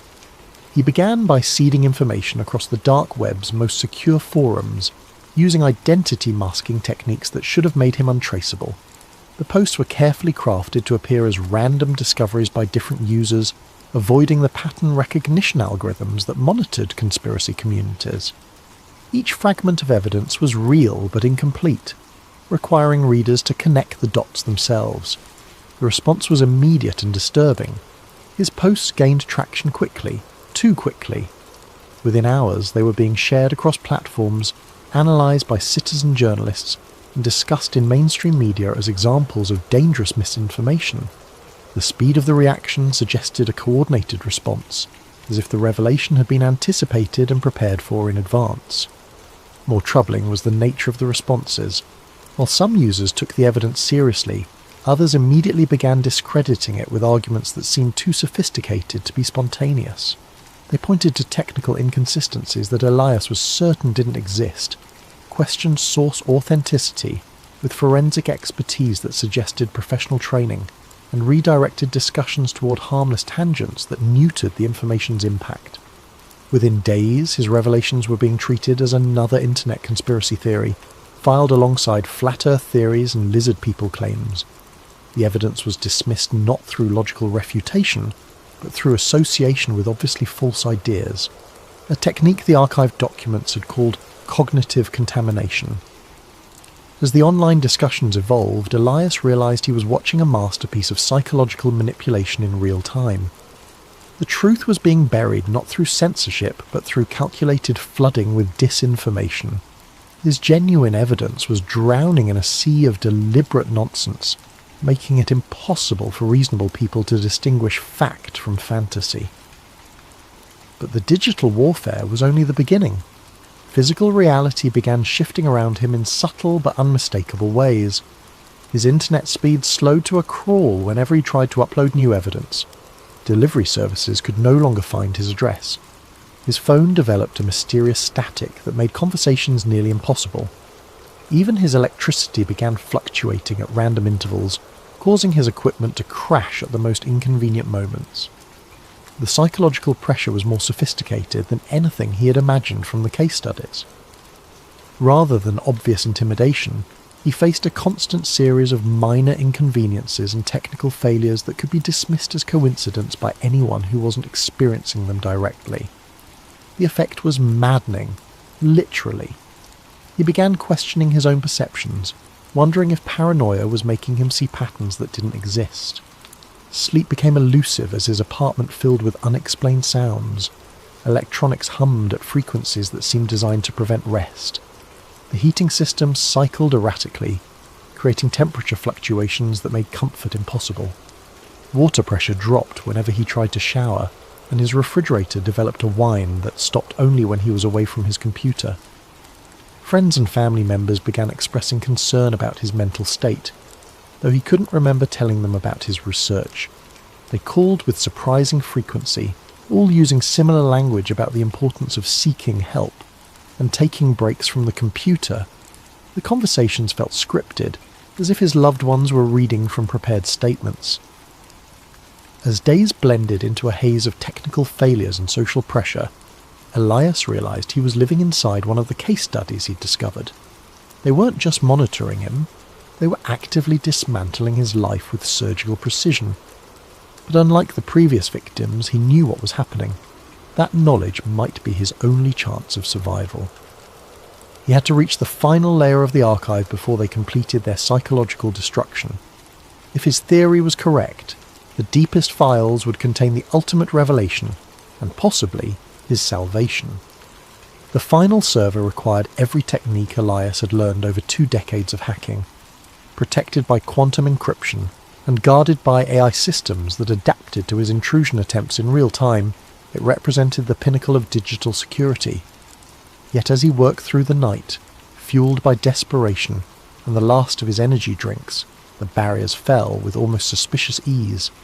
The locked folder contained exactly what he had expected and feared: complete dossiers on hundreds of individuals, including himself. His file was massive, containing information that should have been impossible to collect. Screenshots of every computer session going back years, audio recordings from devices that shouldn't have had microphones, even biometric data tracking his health and emotional states in real time. But it was the analysis that truly horrified him. Psychological profiles predicted his behaviour with uncanny accuracy, mapping his personality down to neurological quirks that he had never shared with anyone. The files detailed his childhood trauma, relationship patterns, cognitive biases, and emotional triggers with clinical precision. They knew him better than he knew himself. The surveillance had begun long before his current investigation. Webcam captures showed him staring at monitors in his apartment, taken from angles that suggested multiple hidden cameras. Phone conversations with friends and family had been recorded and analysed for stress patterns and emotional manipulation opportunities. Even his online shopping habits, medical records, and financial transactions had been fed into behavioural prediction algorithms. Most disturbing was the timeline. The earliest entries in his file dated back 15 years, to when he had first begun investigating conspiracy theories as a college student. They hadn't just discovered his activities, they had been watching and shaping them from the beginning. Every major breakthrough in his hacking skills, every connection he had made in underground communities, every piece of evidence he'd uncovered, all had been carefully orchestrated. The documents revealed the true scope of his manipulation. The pharmaceutical company he had exposed years earlier, the leaked documents had been strategically placed for him to find. The wrongful arrest that had cost him his fortune, engineered to isolate him and fuel his paranoia. Even his current apartment had been selected for him, the basement location perfect for the psychological pressure techniques they planned to employ, but the most shattering revelation was still to come. As he scrolled through terabytes of personal data, a video file caught his attention. The timestamp showed it was recorded 3 days ago, the night he had first accessed the government server. The video showed him working at his computer, but the angle was impossible. The camera had to be inside his monitor, watching him as he discovered the conspiracy. He was staring at footage of himself reading about his own surveillance. The video continued, showing him creating his digital conspiracy board, making connections between entertainment companies and intelligence agencies, even the moment when he had first seen his own photograph in the corporate files. But there was something else, a timestamp in the corner that made no sense. According to the file properties, the video had been created 6 months before it was allegedly recorded. His hand shaking, Elias cross-referenced the timestamp with other files in his dossier. The pattern that emerged destroyed everything he thought he knew about his investigation. Every revelation, every breakthrough, every piece of evidence he had discovered, all had been prepared in advance. The conspiracy he had uncovered was real, but his discovery of it had been choreographed down to the minute. They hadn't just been watching him, they had been directing him, feeding him information at precisely calculated intervals, allowing him to feel the satisfaction of discovery while ensuring he found only what they wanted him to find. His entire investigation was a performance, and he had been playing his role perfectly. The sound of footsteps in the hallway outside his apartment was no longer mysterious. It was his cue that the final act was about to begin. The timestamp that shattered Elias's world appeared in a routine system log, buried among thousands of other entries he might have overlooked in his haste to process the overwhelming data. But his pattern recognition skills, honed by decades of digital archaeology, caught the anomaly immediately. His surveillance file had been created 3 years before he had even begun his serious investigation into secret societies. Not updated, not modified, created. The implications spread through his mind like digital wildfire. Every forum post that had sparked his interest, every breadcrumb of evidence he had followed, every contact who had guided him toward new information sources, all had been carefully planted elements in an elaborate psychological experiment. He wasn't hunting the Illuminati. He was their laboratory rat, navigating a maze they had constructed specifically for him. The files reveal the true scope of the operation.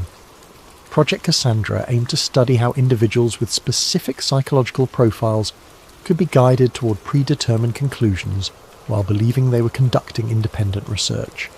Elias was test subject 347 in a series that had already processed thousands of potential dissidents, conspiracy theorists, and amateur investigators.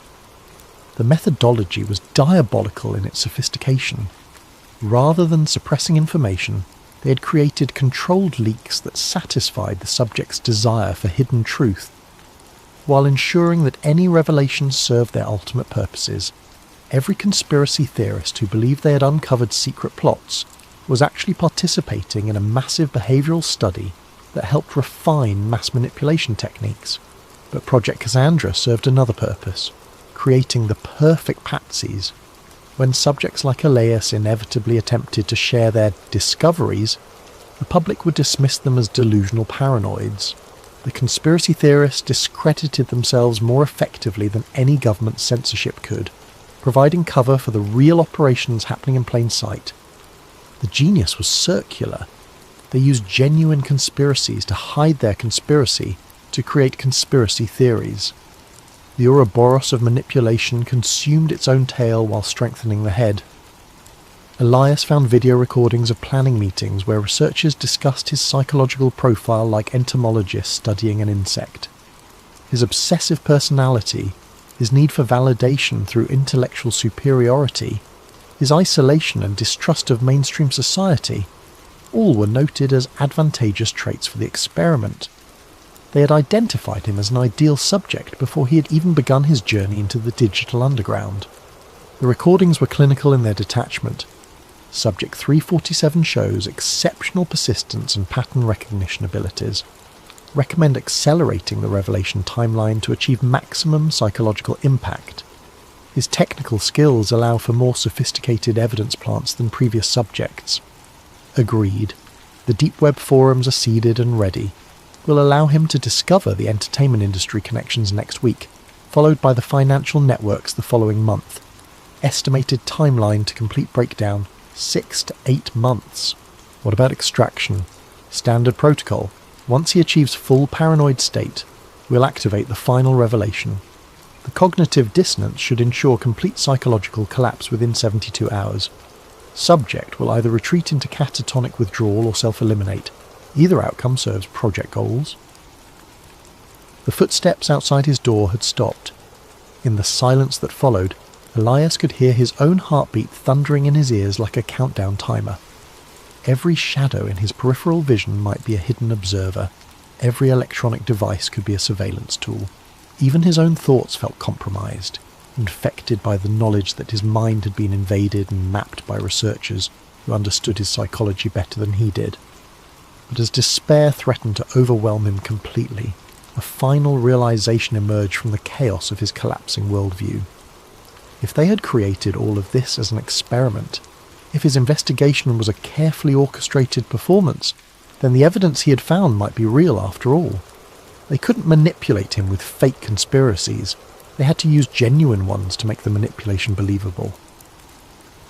The entertainment industry coordination, the financial manipulation, the psychological conditioning of entire populations, it was all real.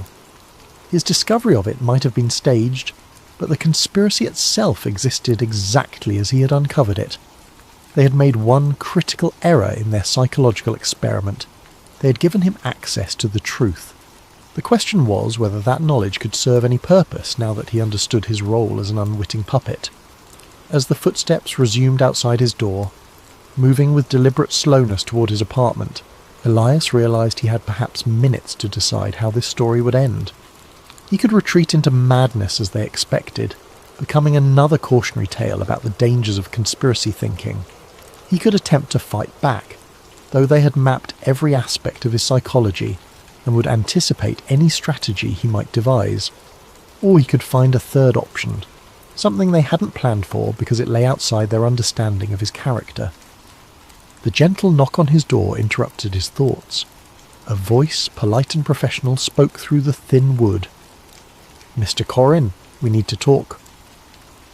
Elias looked at his screens one final time, at the conspiracy board that had consumed his life, at the evidence that proved humanity was being manipulated on a scale beyond historical precedent. Then he looked at his reflection in the dark monitor, the face of a man who had discovered that his greatest fear and greatest hope were the same thing. He had found the truth. The truth had been carefully crafted to find him.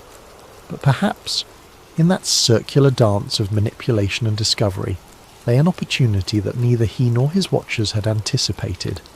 After all, even the most sophisticated psychological experiment could produce unexpected results. As he reached for the door handle, Elias Corrin smiled for the first time in months. If they had taught him anything, it was that reality was far more malleable than most people believed. And if reality could be shaped, then perhaps it was time for the subject to become the experimenter. The door opened to reveal figures in dark suits, their faces professional masks hiding whatever emotions they might have felt.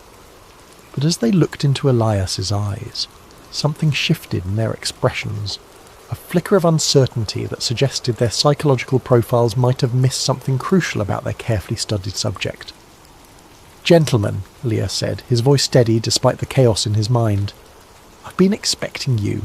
Shall we discuss what happens next?" The game was far from over. In fact, it was just beginning.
The Machine Underground, CERN and the God Particle Conspiracy.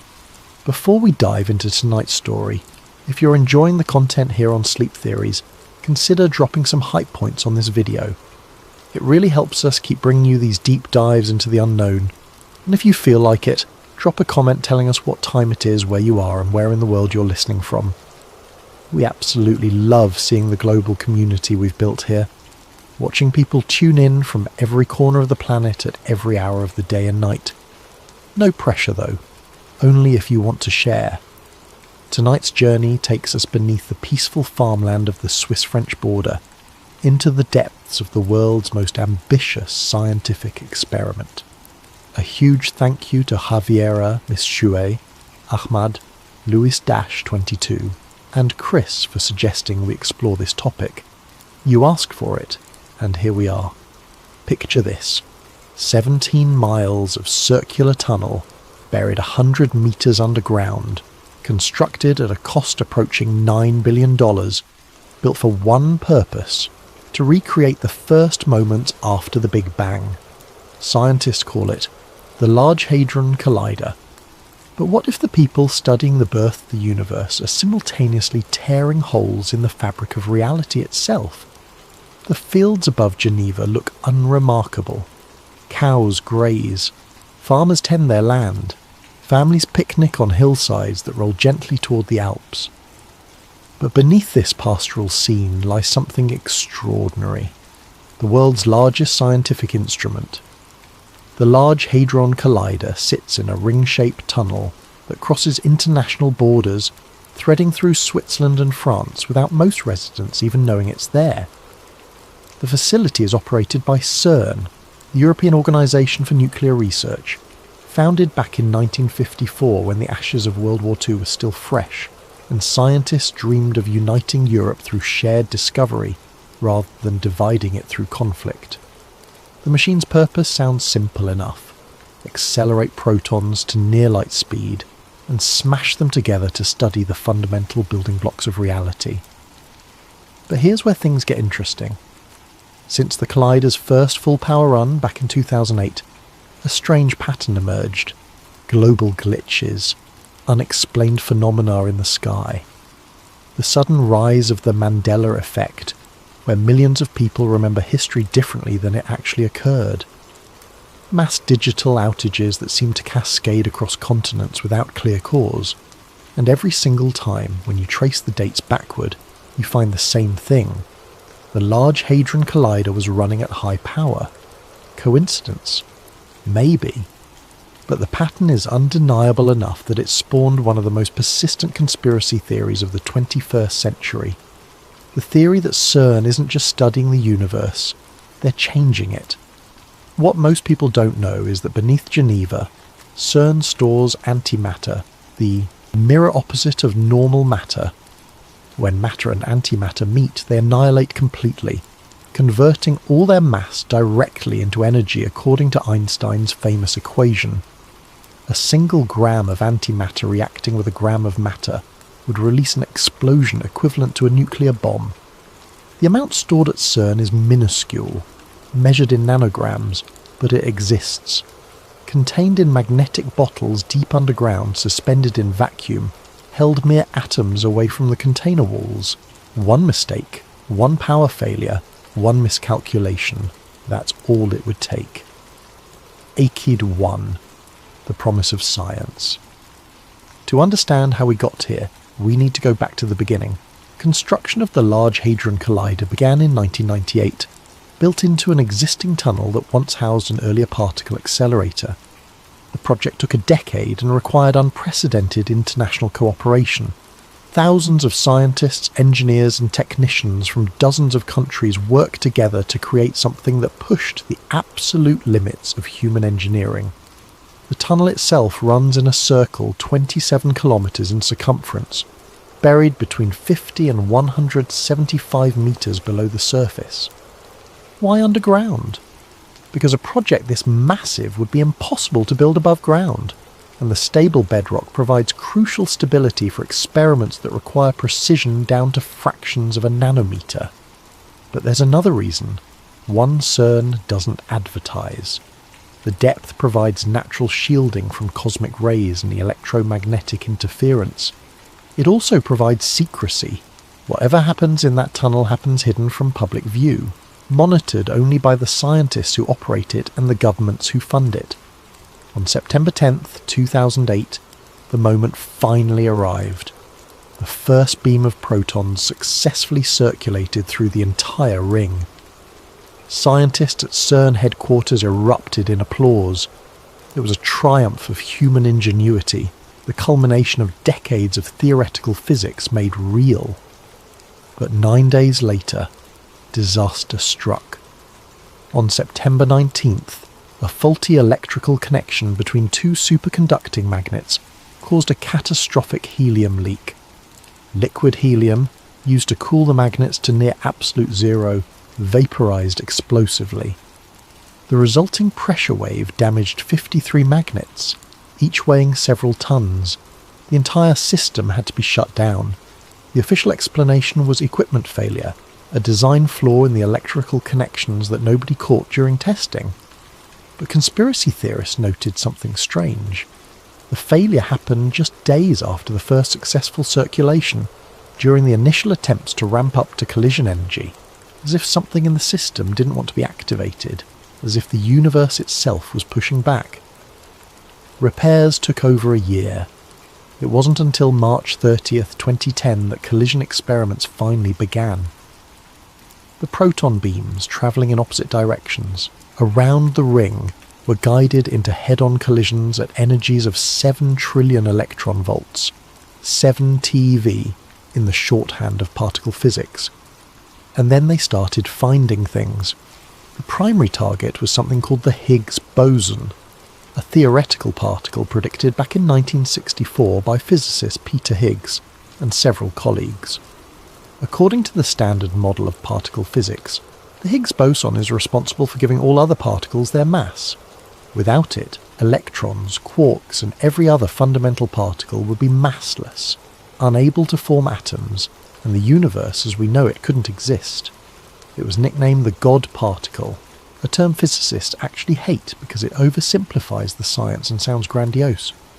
But the name stuck in popular culture because it captured something essential. This was the particle that explained how creation itself works, the particle that holds reality together. Finding it required sifting through trillions upon trillions of particle collisions, looking for a specific signature that would only appear for a fraction of a second before the Higgs boson decayed into other particles. 2 massive detector systems, ATLAS and CMS, worked independently to avoid confirmation bias. Both teams analysed their data separately, not sharing results until they were certain.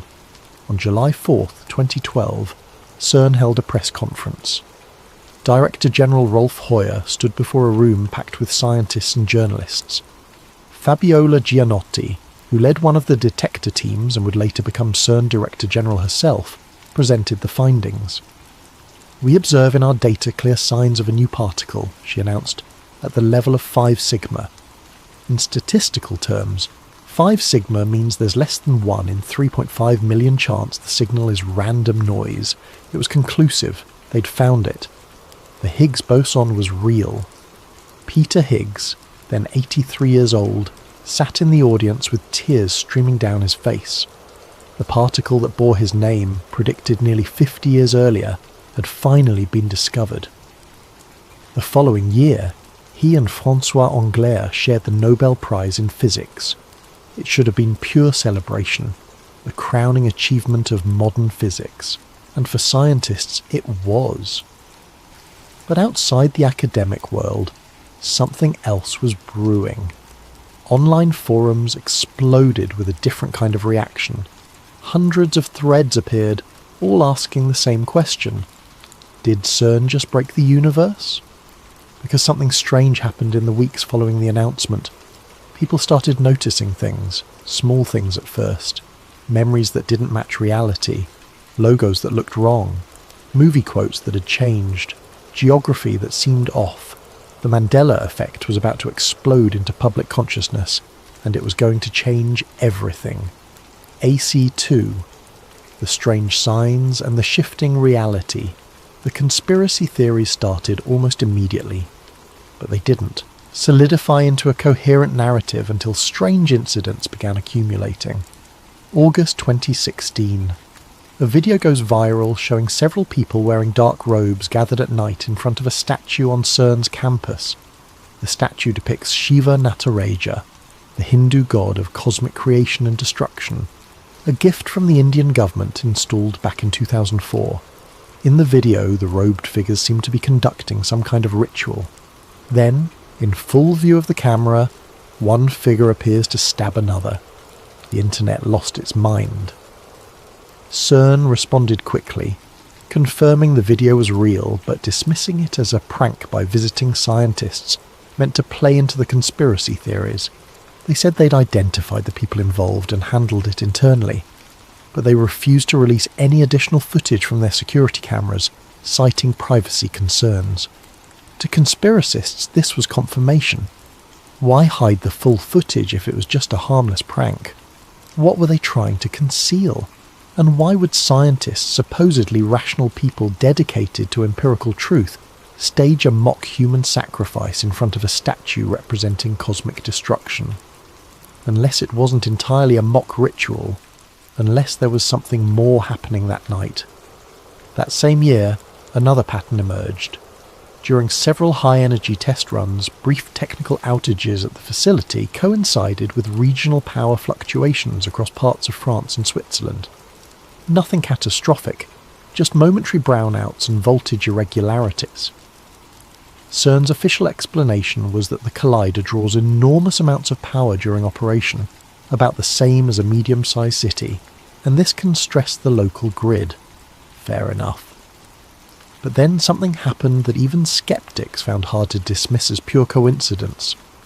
In July 2016, LIGO, the Laser Interferometer Gravitational Wave Observatory in the United States, detected gravitational waves from a cosmic event billions of light years away.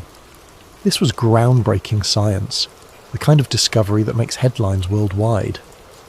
But what most people don't know is that the detection occurred within hours of CERN conducting specialised proton-led collision tests. Was there a connection? Mainstream physicists said absolutely not. The gravitational waves detected by LIGO came from distant black holes merging, events that happened long before Earth even existed. The timing was pure coincidence. But here's where it gets interesting.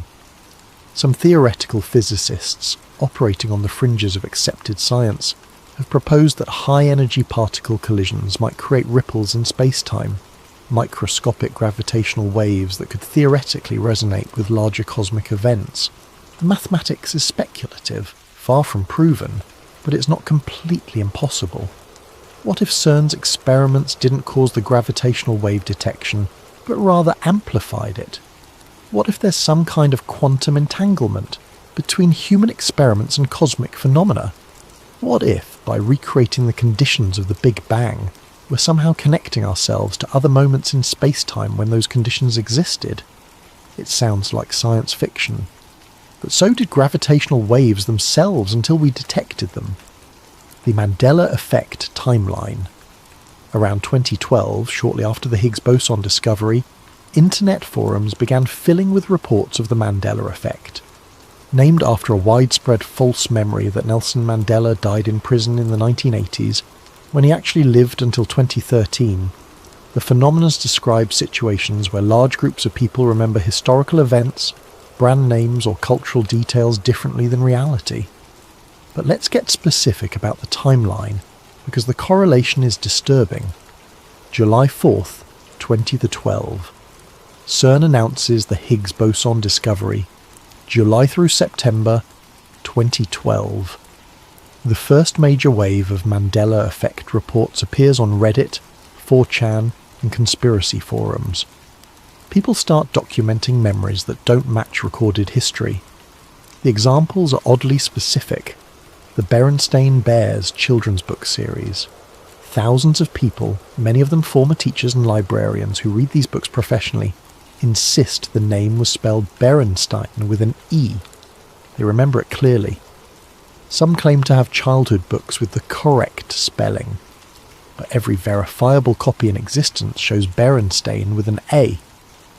Publishers' records going back to the 1960s confirm it was always Berenstain.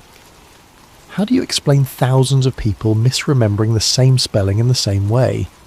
The Monopoly Man, rich Uncle Pennybags. Millions of people remember him wearing a monocle. If you ask someone to describe the Monopoly mascot, they'll almost certainly mention the monocle, but he never wore one. Not in any official game version, not in any advertisement, never. The image exists only in collective false memory, the Fruit of the Loom logo. Countless people remember the cornucopia, the Horn of Plenty, behind the fruit. Some remember learning what a cornucopia was specifically because of this logo. But Fruit of the Loom has never used a cornucopia in their branding. The company has confirmed this repeatedly.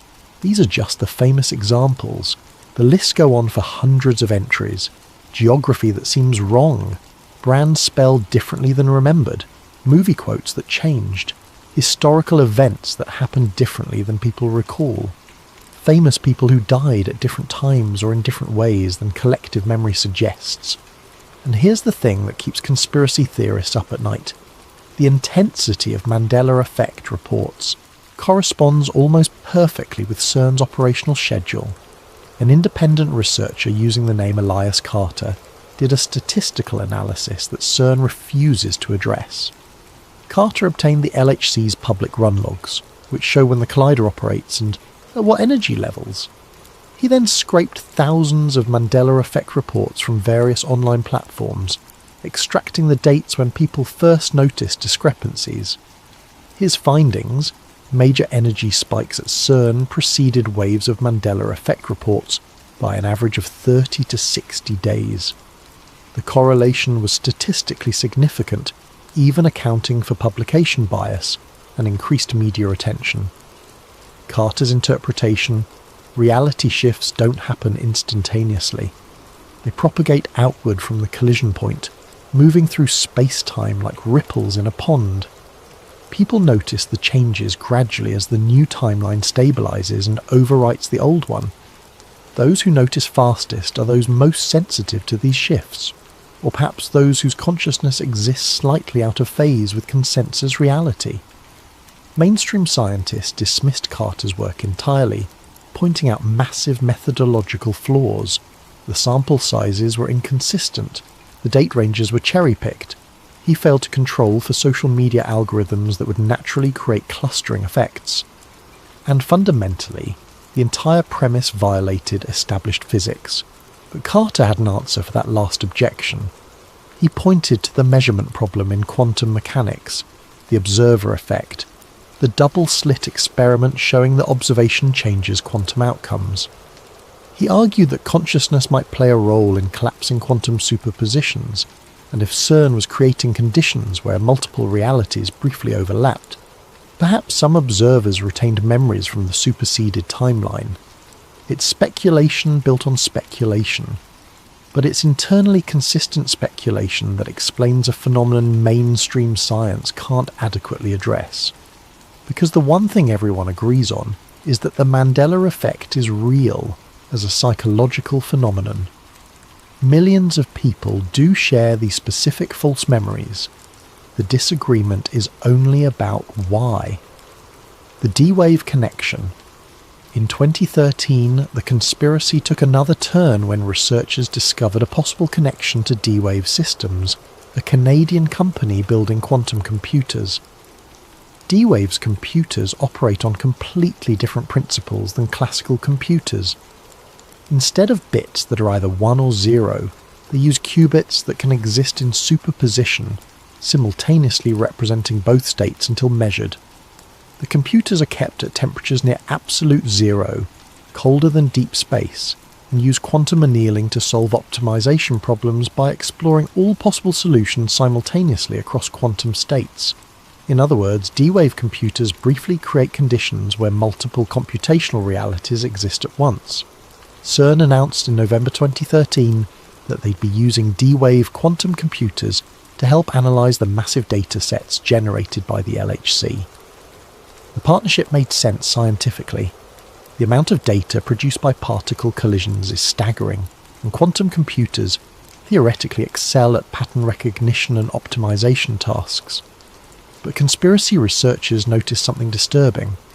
The Mandela effect reports intensified after CERN began using quantum computing for data analysis, as if the act of quantum processing itself somehow amplified or stabilized the reality shifts created by the collisions. One theory goes like this: the LHC creates momentary conditions where multiple timelines branch from our own. The quantum computer, in analysing the data, becomes entangled with those alternate realities.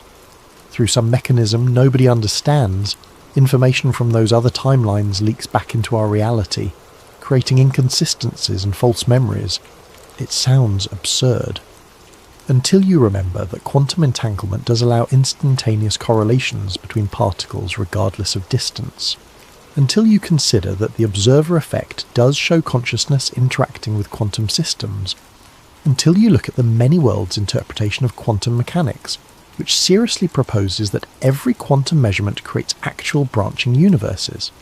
If many worlds is true, CERN is creating new universes with every collision, trillions of them per second, and somewhere in that vast multi-dimensional structure, information might be leaking between branches, strange deaths, and disappearances.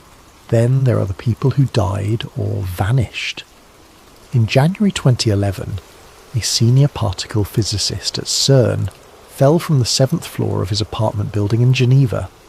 The death was ruled a suicide. The man had recently expressed concerns in private emails about experimental safety, though CERN noted he'd also been dealing with depression. March 2015. Another CERN physicist died in a car accident under strange circumstances. His vehicle left the road on a clear day with no mechanical failure found. Toxicology was clean. He was an experienced driver familiar with the route. The accident report concluded he must have fallen asleep at the wheel, despite it being mid-morning after a full night's rest. November 2017. A CERN contractor specialising in superconducting magnets vanished while hiking in the Alps. Search teams found his backpack and some equipment, but no body. The case remains open but cold. His family claims he was an expert mountaineer who wouldn't have taken unnecessary risks. August 2019. A data analyst who worked on LHC collision data died by apparent suicide. He left no note. Friends and family insist he showed no signs of depression or mental distress. Statistically, these incidents mean nothing. CERN employs thousands of people. Some will die by accident or suicide at rates consistent with the general population. Trying to find patterns in tragic but random deaths is textbook apophenia, seeing meaningful connections in unrelated events. But conspiracy theorists point out that all 4 individuals had high-level access to experimental data. All 4 deaths occurred during periods of active LHC operation, and all 4 cases had elements that family members or colleagues described as inconsistent with the individual's character or behaviour. There are also the disappearances that aren't official. People who claim to have worked at CERN who suddenly vanish from social media, delete their online presence, and become impossible to contact. Are they real former employees trying to escape conspiracy theorist harassment? Are they fictional personas created to spread disinformation? Or are they people who saw something they weren't supposed to see and were silenced? The problem with conspiracy theories is that once you're looking for patterns, you find them everywhere, and sometimes you find them because they are actually there. Act 3. Project Alice and the Antimatter. Question of the multiple experiments running at the Large Hadron Collider. One has attracted particular attention from conspiracy theorists: ALICE. ALICE stands for a Large Ion Collider Experiment, and unlike the other detectors that primarily focus on proton collisions, ALICE specialises in smashing together heavy ions, particularly lead nuclei. The goal is to recreate conditions that existed microseconds after the Big Bang, producing a state of matter called quark-gluon plasma, where protons and neutrons melt into their constituent parts. It's legitimate science, staffed by more than 1,500 scientists from over 40 countries. The research helps us understand the early universe and the fundamental forces that shaped everything we see today. But there's something about that name, Alice. It immediately evokes Alice in Wonderland, falling down the rabbit hole into a reality that doesn't follow normal rules. And when conspiracy theorists learned what Alice actually does, creating conditions from the universe's first moments, the symbolism felt too perfect to ignore. Then came the leak. In 2018, an internal CERN document appeared on several conspiracy theory websites. The paper, dated several months earlier, made reference to unidentified spectral harmonics detected during heavy ion collision runs in the ALICE detector. The language was technical, filled with physics jargon about frequency analysis and signal processing. To trained scientists, this was unremarkable. Spectral harmonics just refers to frequency patterns in detector readings, and unidentified simply meant they hadn't yet determined whether the signal came from the collision itself or background noise from the electronics. It was routine calibration work, the kind of thing that happens constantly in any large experimental facility. But to conspiracy researchers, those 2 words, unidentified harmonics, meant something very different. They interpreted it as evidence of dimensional interference, signals bleeding through from parallel universes or alternate realities that the collisions had momentarily connected to our own. A whistleblower using the pseudonym Thomas Kellner claimed in an anonymous post to have worked in the Alice collaboration. His post, which appeared on a dark web forum in March 2019, described detecting resonance patterns that shouldn't exist during a specific test run in late 2018. According to Kellner, the patterns showed structure, regularity, as if they were being generated by something purposeful rather than random quantum noise. He claimed the data was immediately classified above his access level and that team members were told to stop discussing it. When he pushed for answers, he was reassigned to different work. His post ended with, "They found something in the plasma, something that's looking back." The post was impossible to verify. Kellner never provided proof of employment or concrete data. His identity was never confirmed. CERN has thousands of researchers and contractors, and tracking down one anonymous post from an alleged insider is essentially impossible. But the post gained traction because it touched on something deeper than just technical anomalies. It suggested intentionality. Not that CERN accidentally discovered something strange, but that something strange discovered CERN. The antimatter mystery. Here's something most people don't think about. CERN produces antimatter, not as a goal of the LHC specifically, but as part of the research conducted at the facility. The antimatter factory at CERN creates antiprotons and antihydrogen atoms for experiments studying the fundamental symmetries of physics. They trap these particles in electromagnetic fields, suspending them in perfect vacuum, just atoms, away from the container walls. When matter touches antimatter, both are instantly converted into energy. Not nuclear energy, where a tiny fraction of mass becomes energy. Total conversion. 100% efficiency according to E equals mc squared. A single gram of antimatter meeting a gram of matter would release approximately 43 kilotons of energy, roughly 3 times the Hiroshima bomb. CERN stores nanograms of antimatter. That's billionths of a gram. Barely enough to power a light bulb for a few minutes if it could be released safely. Not nearly enough to pose any catastrophic danger, or so they say. A leaked budget document from 2014, verified as authentic by multiple sources, though CERN won't confirm its contents publicly, showed funding allocated for expanded antimatter storage and handling capabilities. The amounts were significant, suggesting infrastructure well beyond what existing experiments required. What were they planning to do with larger quantities of antimatter? The official explanation, when pressed, was that future experiments might need more antiparticles for precision measurements. Perfectly reasonable. But theoretical physicists have long speculated about antimatter propulsion for spacecraft. The energy density is unmatched. A spaceship with an antimatter engine could theoretically reach a significant fraction of light speed, and if you wanted to power something truly enormous, something that drew more energy than the electrical grid could supply, antimatter would be one solution. What if the expansions and upgrades to the LHC aren't just about gathering more data? What if they're building towards something that requires power levels beyond anything currently available? Some conspiracy theories suggest CERN is constructing a portal device, a literal doorway to other dimensions or other times. Such a device would require staggering amounts of energy, possibly only achievable through antimatter. Others suggest they're trying to create a stable micro-black hole, something that could be contained and studied but would need enormous energy just to form and possibly antimatter to feed it.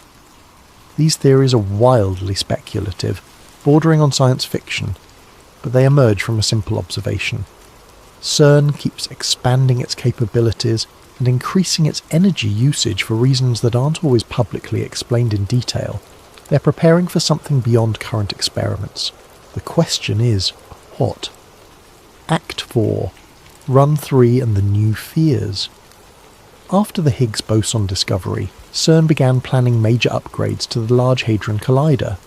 The goal was to increase the collision energy and, more importantly, the luminosity, essentially how many collisions occur per second. More collisions mean more data, and more data means better chances of discovering new physics beyond the standard model. In late 2018, the collider shut down for extensive upgrades. For 3 years, teams worked to enhance the magnets, improve the beam injection systems, and upgrade the detectors. It was scheduled to restart in 2022 with significantly increased capabilities. As the restart date approached, conspiracy communities went into overdrive. On April 22, 2022, the Large Hadron Collider roared back to life. Proton beams once again circulated through the 17-mile ring, building up energy as the magnets ramped to full power. The internet noticed immediately. Social media feeds filled with posts documenting strange occurrences around the world coinciding with the restart. April 23, 2022.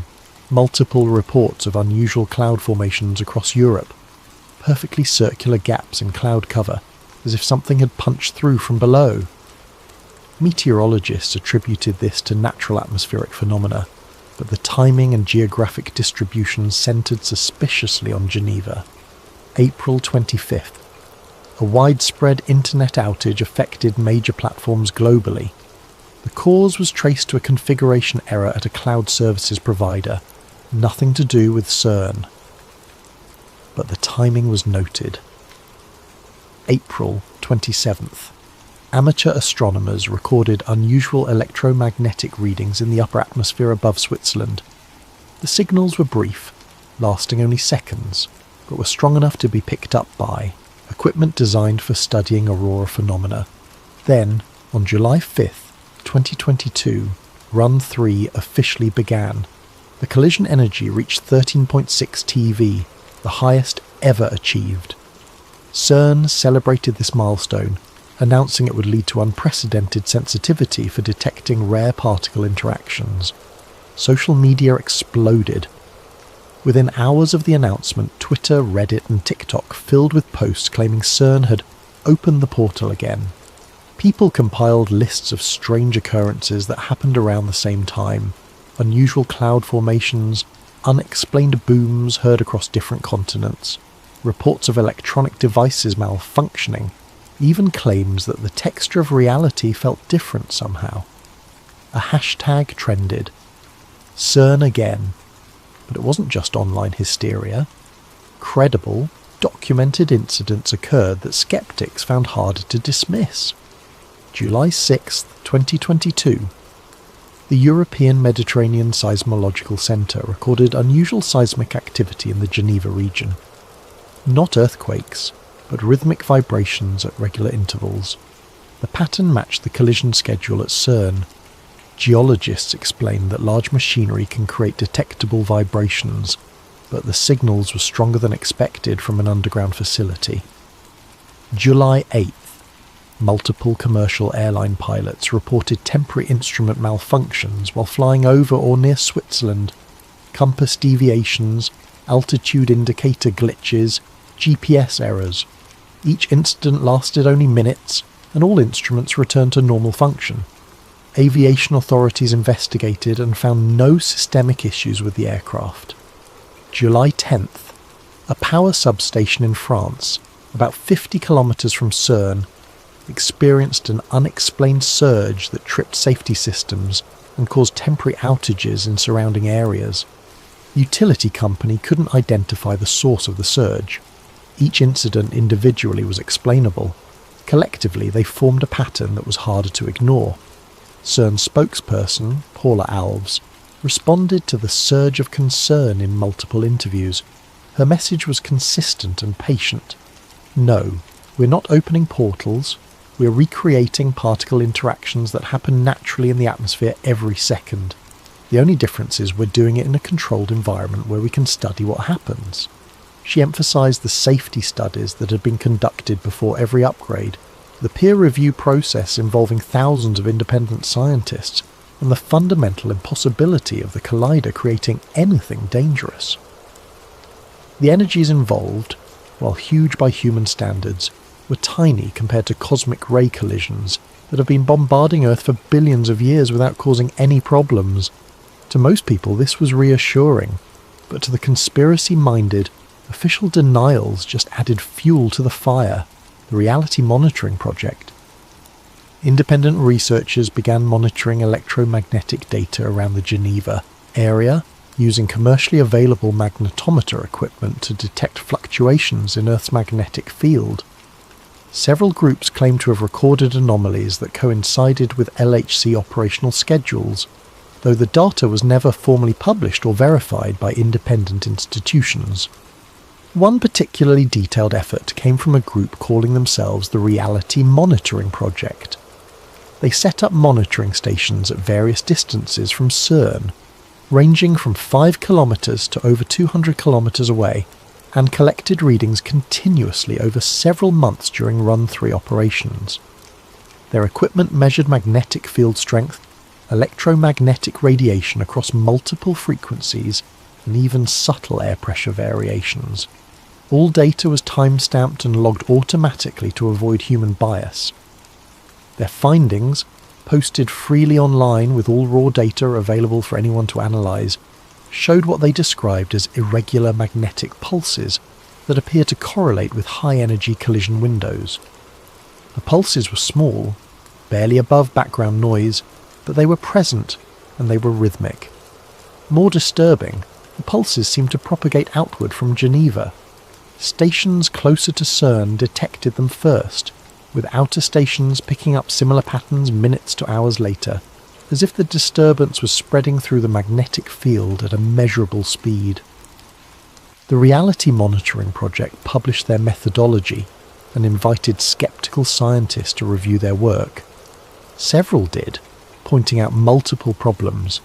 The equipment used wasn't properly calibrated against certified standards. There were no control readings from locations hundreds of kilometers away to establish whether similar patterns appeared globally. The statistical analysis conflated correlation with causation and cherry-picked time windows to make patterns appear stronger than they were. But here's what the skeptics couldn't explain. Independent groups in different countries, using different equipment and different analysis methods, were reporting similar findings. The readings didn't match exactly, but they all showed anomalies correlating with CERN's operational schedule. Either there was a coordinated hoax involving dozens of independent researchers who'd never met, or something was creating detectable electromagnetic effects beyond what CERN officially acknowledged. The third possibility, confirmation bias and methodological errors, were so widespread that multiple groups independently arrived at false conclusions. This is actually the most likely explanation scientifically, but it's also the least satisfying. Because if citizen scientists using consumer-grade equipment can detect anomalies, why can't CERN, with its vastly superior instruments and expertise?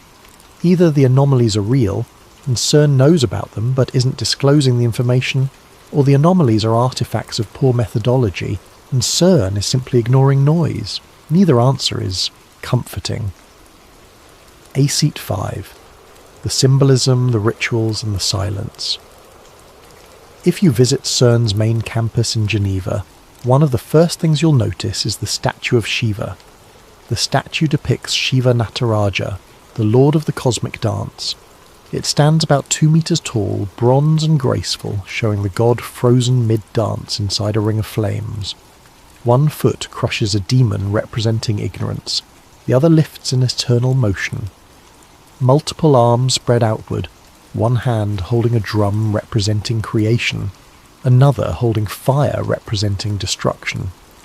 The statue was a gift from the government of India in 2004, installed to honour the long-standing collaboration between Indian scientists and CERN. The symbolism is actually quite appropriate. Shiva's cosmic dance represents the endless cycle of creation and destruction that governs the universe. CERN's work, smashing particles together and watching them emerge and decay, mirrors this dance at the quantum level. But to conspiracy theorists, the symbolism means something darker. Shiva destroys worlds. Shiva dances reality into and out of existence. Why would the world's most powerful particle physics laboratory choose this particular deity to stand watch over their work unless they knew, on some level, that they were playing with destructive cosmic forces? The statue's position is also notable. It stands outside Building 40, home to CERN's administrative offices, visible to everyone entering the main campus. It's a statement of purpose, a declaration of intent. We are dancing at the edge of creation and destruction, the logo and the numbers. Then there's the logo. CERN's official logo consists of 2 interlocking circles with a series of smaller circular elements. To most people it's abstract and modern, suggesting particles and orbits, but look at it a certain way, and you can see 3 number 6s arranged in a circular pattern. 6, 6, 6. The number of the beast from the Book of Revelation. Is it intentional? CERN says no, pointing out that the design was created to represent particle accelerators and nothing more. The 6s are just an artifact of the overlapping circles, a coincidence of geometry. But graphic designers note that logos go through extensive review and iteration.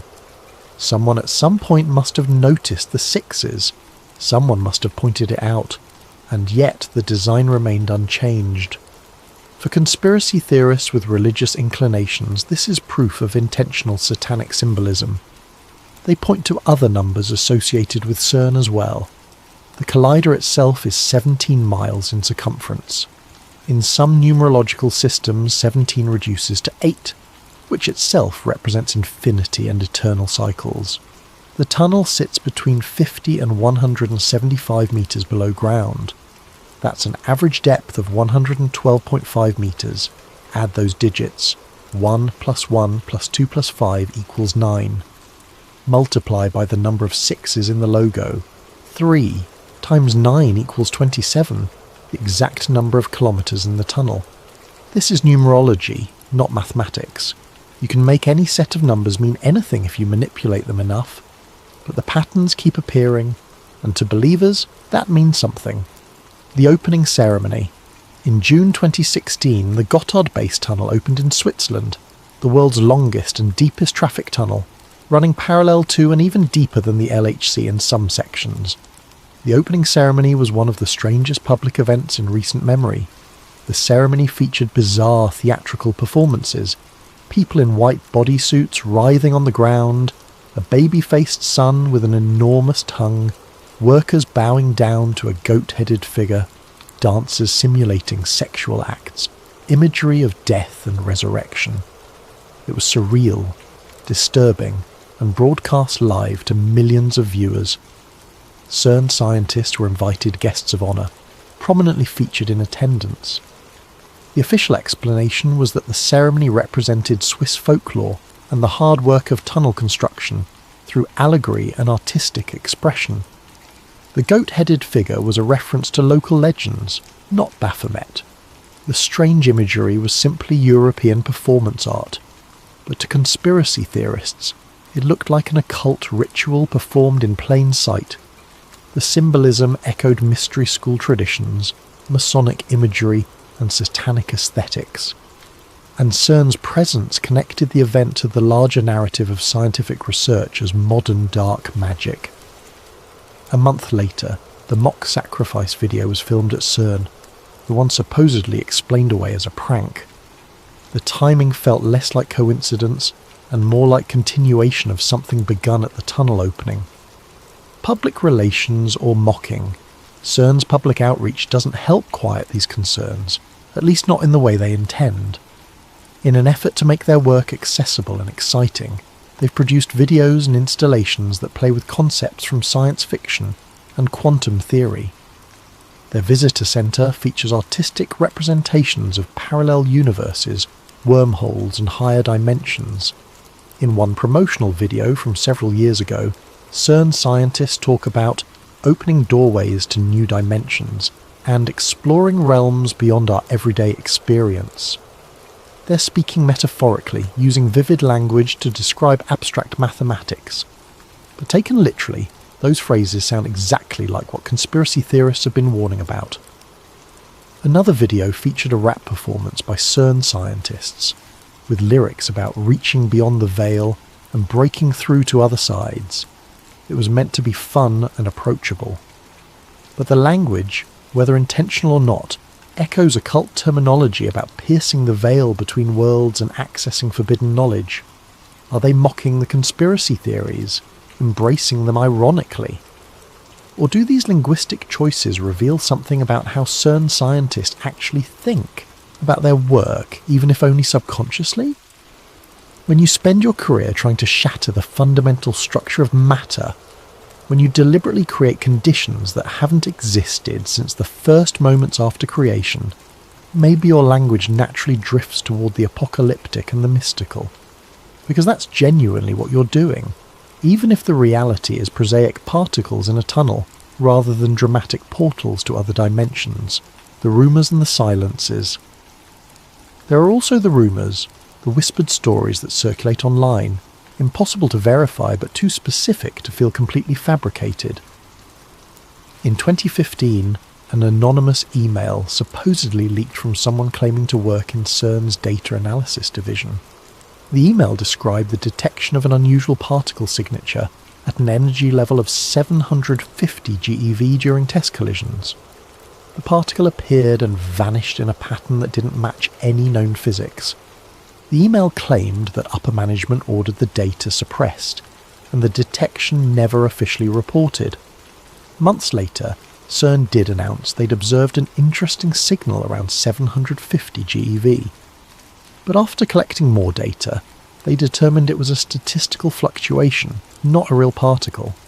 This kind of false positive is common in particle physics, exactly what you'd expect from the noisy environment of trillion collision experiments. To conspiracists, though, the sequence looks suspicious. Anonymous leak mentions 750. CERN later acknowledges 750. Then they walk it back, saying it was nothing. Pattern of discover, suppress, deny. Another rumour surfaced in 2019 about a major data centre blackout that allegedly occurred during Run 3 preparation tests. According to the story, a power surge fried multiple server racks, destroying months of experimental results. CERN supposedly implemented information lockdown, requiring staff to sign additional non-disclosure agreements and restricting access to the affected systems. No evidence for this has ever emerged. No news reports, no insider confirmations, nothing.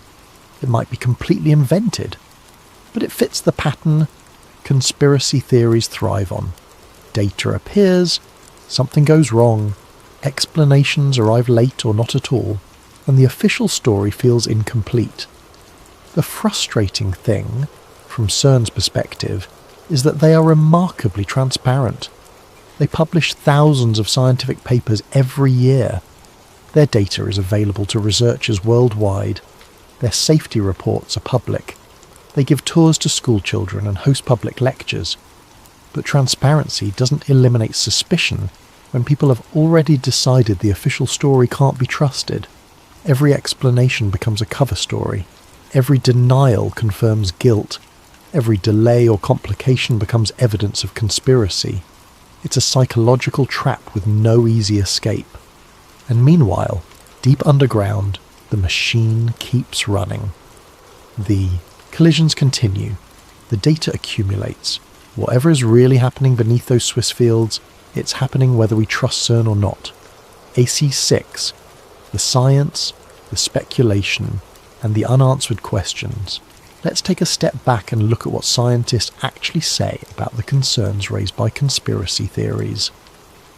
Fabiola Gianotti, CERN's Director General, has addressed these fears multiple times in interviews and public appearances. Her message is always calm, clear, and grounded in observable evidence. She emphasises that the physics governing the LHC's operations is well understood, and that the collider operates safely within known boundaries. We study the fundamental laws of nature, she explains in one interview. These are the same laws that have governed the universe for billions of years. We're not changing them or breaking them. We're simply observing them in controlled conditions. Brian Cox, the physicist and science communicator, has been even more direct in dismissing portal theories. If the LHC could destroy the world, he said repeatedly, cosmic rays would have done it long ago. Every second, particles far more energetic than anything we can produce hit our atmosphere. If that was dangerous, we wouldn't be here to worry about it. It's a solid logical argument based on what's called the cosmic ray argument for safety. The universe is constantly running experiments more extreme than anything humans can create. Earth has been bombarded by high-energy particles for over 4 billion years. If such collisions could create dangerous black holes, destroy matter in catastrophic ways, or tear holes in space-time, it would have happened naturally countless times already. The fact that we exist proves it's safe, but not everyone accepts this reasoning completely. The edge cases. Some independent theoretical physicists, while not endorsing the conspiracy theories, have raised questions about edge cases and unknowns. They point out that cosmic ray collisions, while more energetic, happen differently than collider experiments. In cosmic ray impacts, one particle moving at near-light speed hits a stationary target. In the LHC, two particles moving at near-light speed hit each other head-on. Does this difference matter? Probably not. The centre of mass energy is what counts, and cosmic rays still win that comparison. But could there be some exotic interaction that only manifests in carefully controlled collision geometries? The probability is extraordinarily low, but it's not mathematically zero. There's also the question of cumulative effects. Cosmic ray collisions happen randomly, scattered across the atmosphere. The LHC concentrates trillions of collisions in the same tiny region of space. Could there be threshold effects or resonance phenomena that only appear with sustained high-density interactions? Again, theoretical physicists say almost certainly not. But almost certainly isn't quite the same as certainly. Quantum consciousness. Then there's the question of quantum consciousness, a controversial idea even among physicists who take quantum mechanics seriously. Some interpretations of quantum theory, particularly the observer effect, suggest that consciousness plays a role in collapsing quantum superpositions into definite states. If that's true, even slightly, then what happens when thousands of conscious observers are deliberately smashing particles together trillions of times?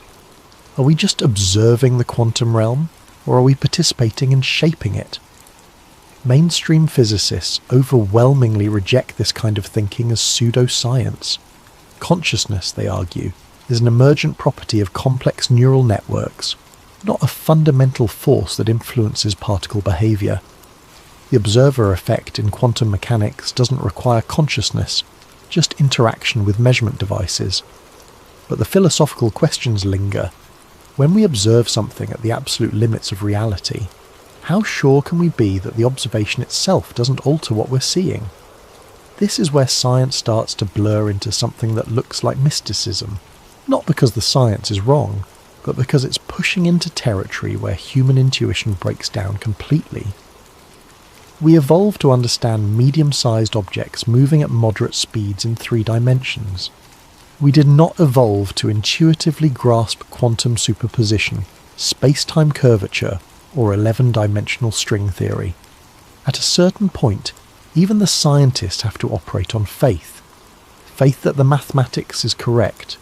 Faith that the instruments are measuring what we think they're measuring. Faith that the theories we've constructed actually describe reality, rather than just predicting experimental outcomes. That faith is based on extraordinary evidence and rigorous testing, but it's still, at some level, faith. The mini black hole. Question 1 of the earliest fears about the LHC was that it might create mini black holes that would grow and consume the Earth.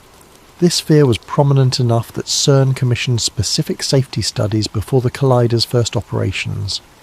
The studies concluded that even if micro black holes formed, they would evaporate instantly through Hawking radiation, a quantum effect where black holes lose mass by emitting particles. The smaller the black hole, the faster it evaporates. A black hole with the mass of a proton would vanish in less time than it takes light to cross an atomic nucleus. This is solid physics based on Stephen Hawking's theoretical work from the 1970s. The mathematics is sound. The predictions match observations of larger black holes. But here's the thing. Hawking radiation has never been directly observed. It's never been tested experimentally because we can't create black holes in laboratories or get close enough to natural black holes to measure them precisely. The theory is almost certainly correct, but it's still theory. What if Hawking was wrong? What if there's some condition under which micro-black holes don't evaporate, or evaporate slower than predicted? If a stable micro-black hole formed and began accumulating matter, it would sink to the Earth's core through gravity. There, it would slowly consume the planet from the inside, growing larger as it absorbed more matter, until eventually nothing remained but a black hole the size of a marble with Earth's entire mass compressed into it. The timescale would be geological. It might take millions or billions of years, but it would be inevitable. CERN safety studies say this is impossible.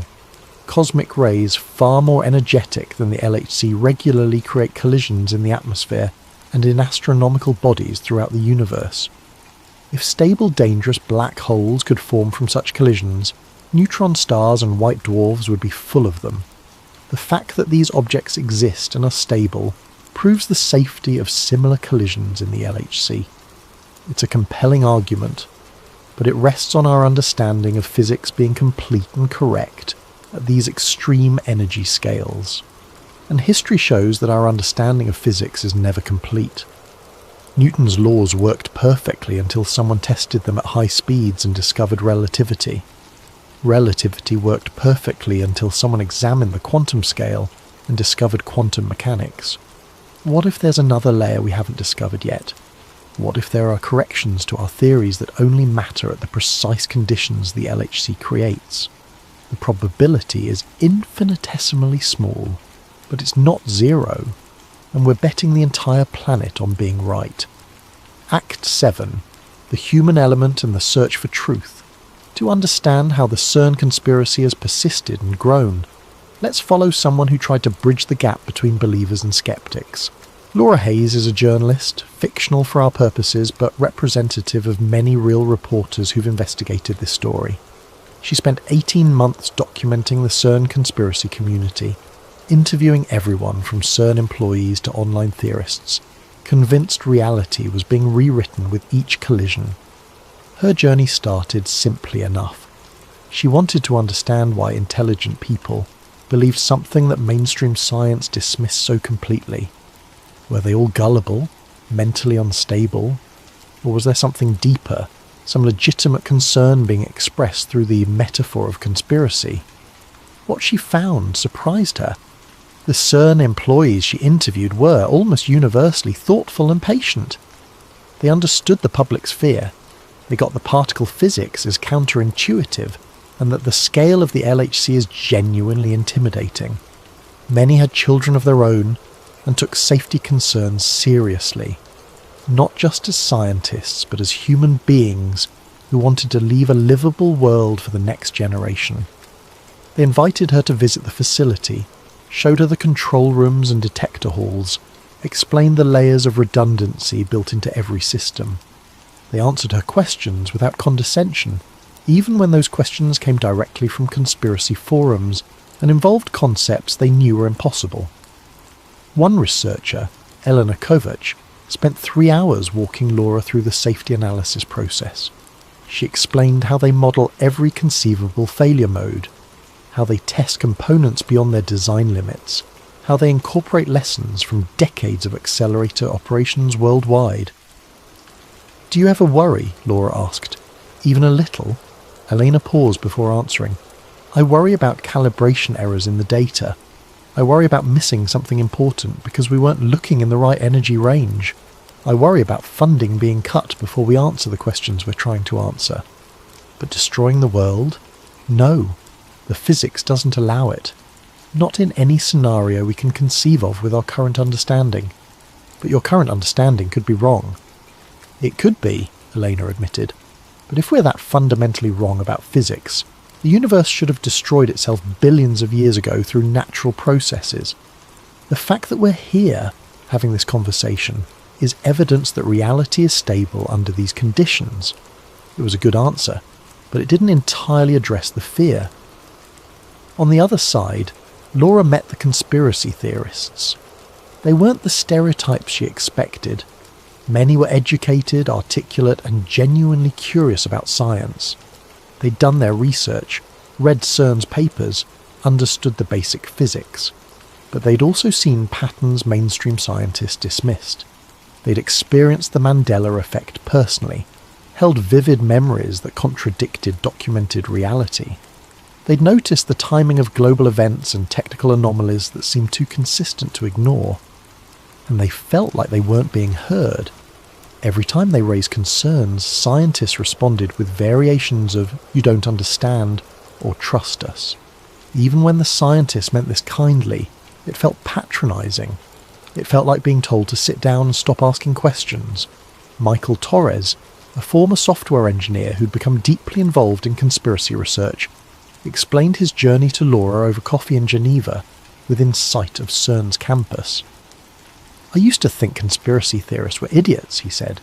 "Then I experienced a Mandela effect that I couldn't explain away.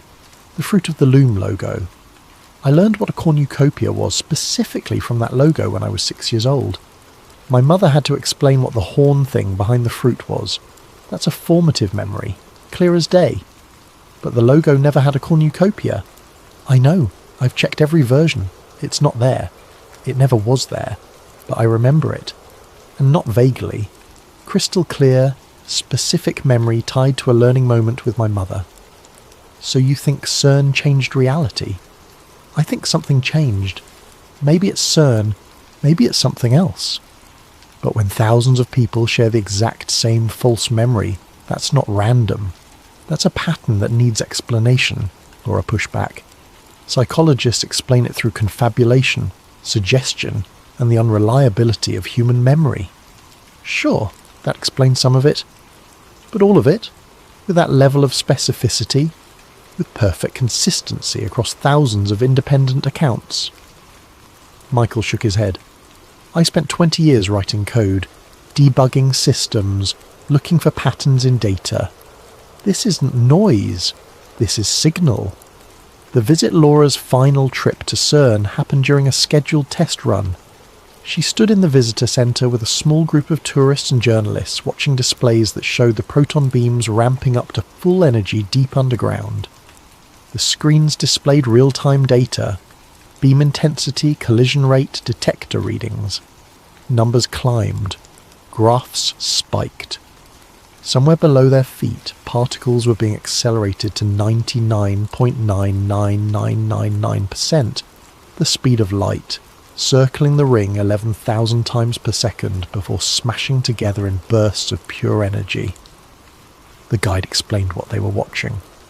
Each collision releases about the energy of a mosquito flying, but concentrated in a space trillions of times smaller than the mosquito.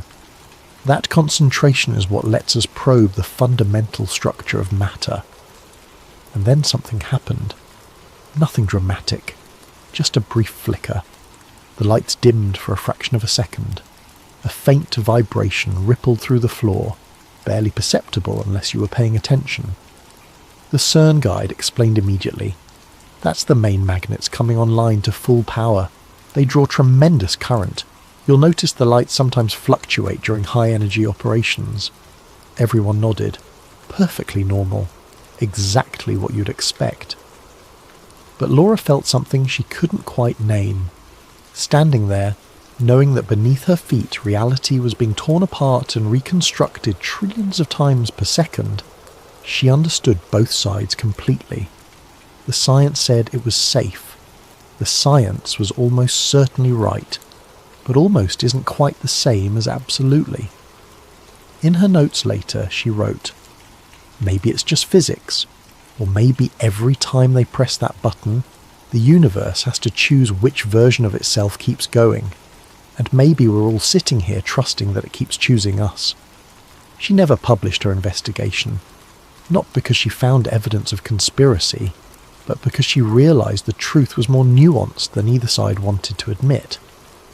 CERN wasn't hiding dark secrets or opening portals, but they were pushing the boundaries of known physics into realms where certainty becomes impossible. They were operating in the space between what we know and what we can never fully know. trusting that our mathematical models correctly describe reality at scales we can't directly perceive, that trust is probably justified, but it's still trust. And for people who've experienced phenomena like the Mandela effect, who felt reality shift in ways they can't explain, trust in establishment science isn't enough. They need answers that science can't provide yet, maybe won't ever provide. Ending. Fact vs. faith, truth vs. mystery. The story of CERN and the Large Hadron Collider doesn't have a tidy ending because the story is still being written.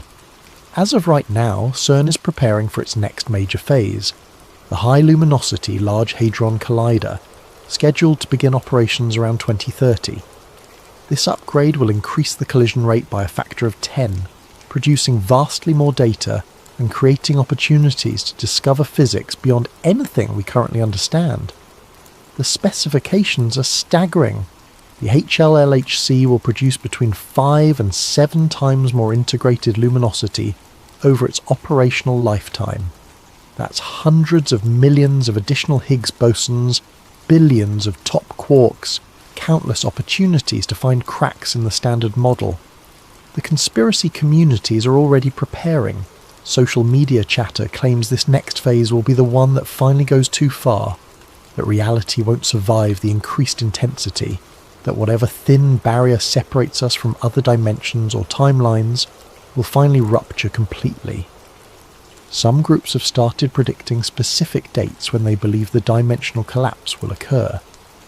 These predictions follow the pattern of apocalyptic prophecies throughout history, specific, confident and inevitably wrong when the date passes without incident. But each failed prediction doesn't dampen the fear, it just pushes the timeline forward. Next year, next upgrade, next energy level.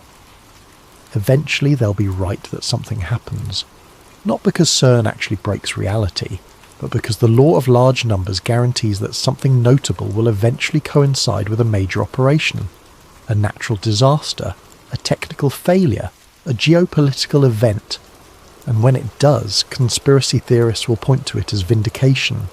CERN responds with the same calm assurance they always have. More safety studies, more transparency, more public outreach. They're confident because the physics says they should be confident. But confidence and certainty aren't quite the same thing. Meanwhile, children tour the facility on school trips, excited by the discovery and wonder of fundamental science. Young students dream of becoming physicists, of contributing to humanity's understanding of the cosmos. CERN represents the best of what we can achieve when we work together across borders towards shared knowledge. And in quiet corners of the internet, people continue to document Mandela effects, strange phenomena, unexplained glitches in reality. They compare notes, look for patterns, and watch CERN's operational calendar with suspicion and fear. Both groups, in their own way, are asking the same question. What are we really doing down there? For scientists, the answer is clear.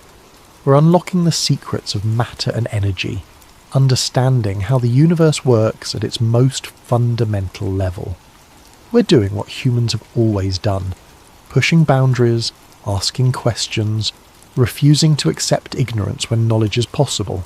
For others, the answer is darker. We're rewriting the code of existence itself, tampering with forces that govern creation and destruction, perhaps changing reality in ways we don't even recognize because our memories change along with it. Between the magnets and the myths stands a truth that both sides might accept.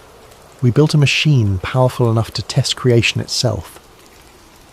The Large Hadron Collider operates at energies that haven't existed since the first microseconds after the Big Bang. It recreates conditions that gave birth to all matter, all energy, all structure in the universe. It lets us peer into the quantum realm where reality becomes probability, and the act of observation changes what we're observing. Whether we fully understand what it's showing us remains an open question.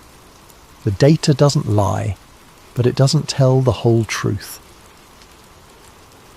Either the data is real, the discoveries are real, the Higgs boson exists, the mathematics works, The predictions prove accurate time and again, but the universe is vast and strange and doesn't care about human understanding.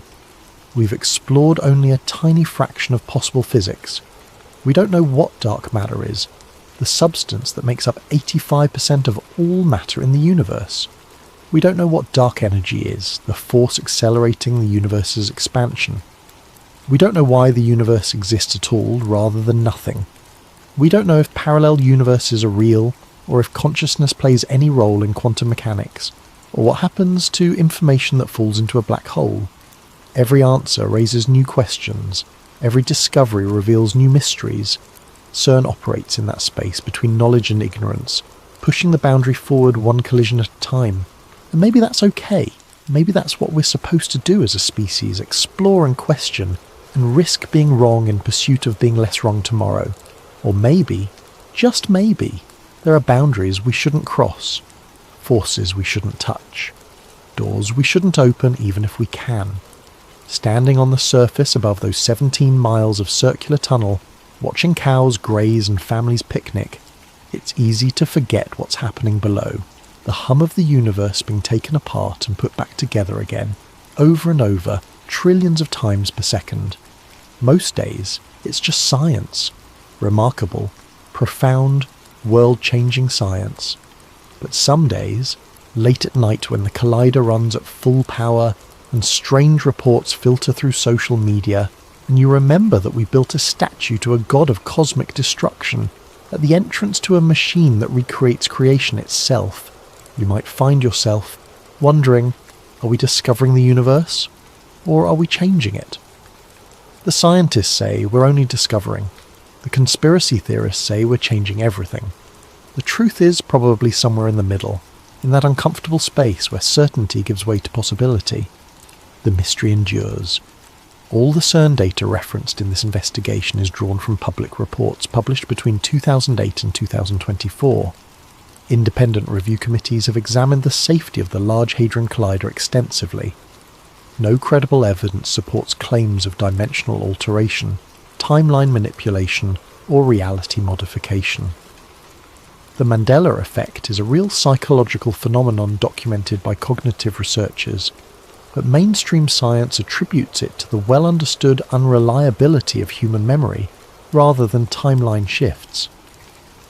The strange incidents and anomalies reported around CERN operations have mundane explanations.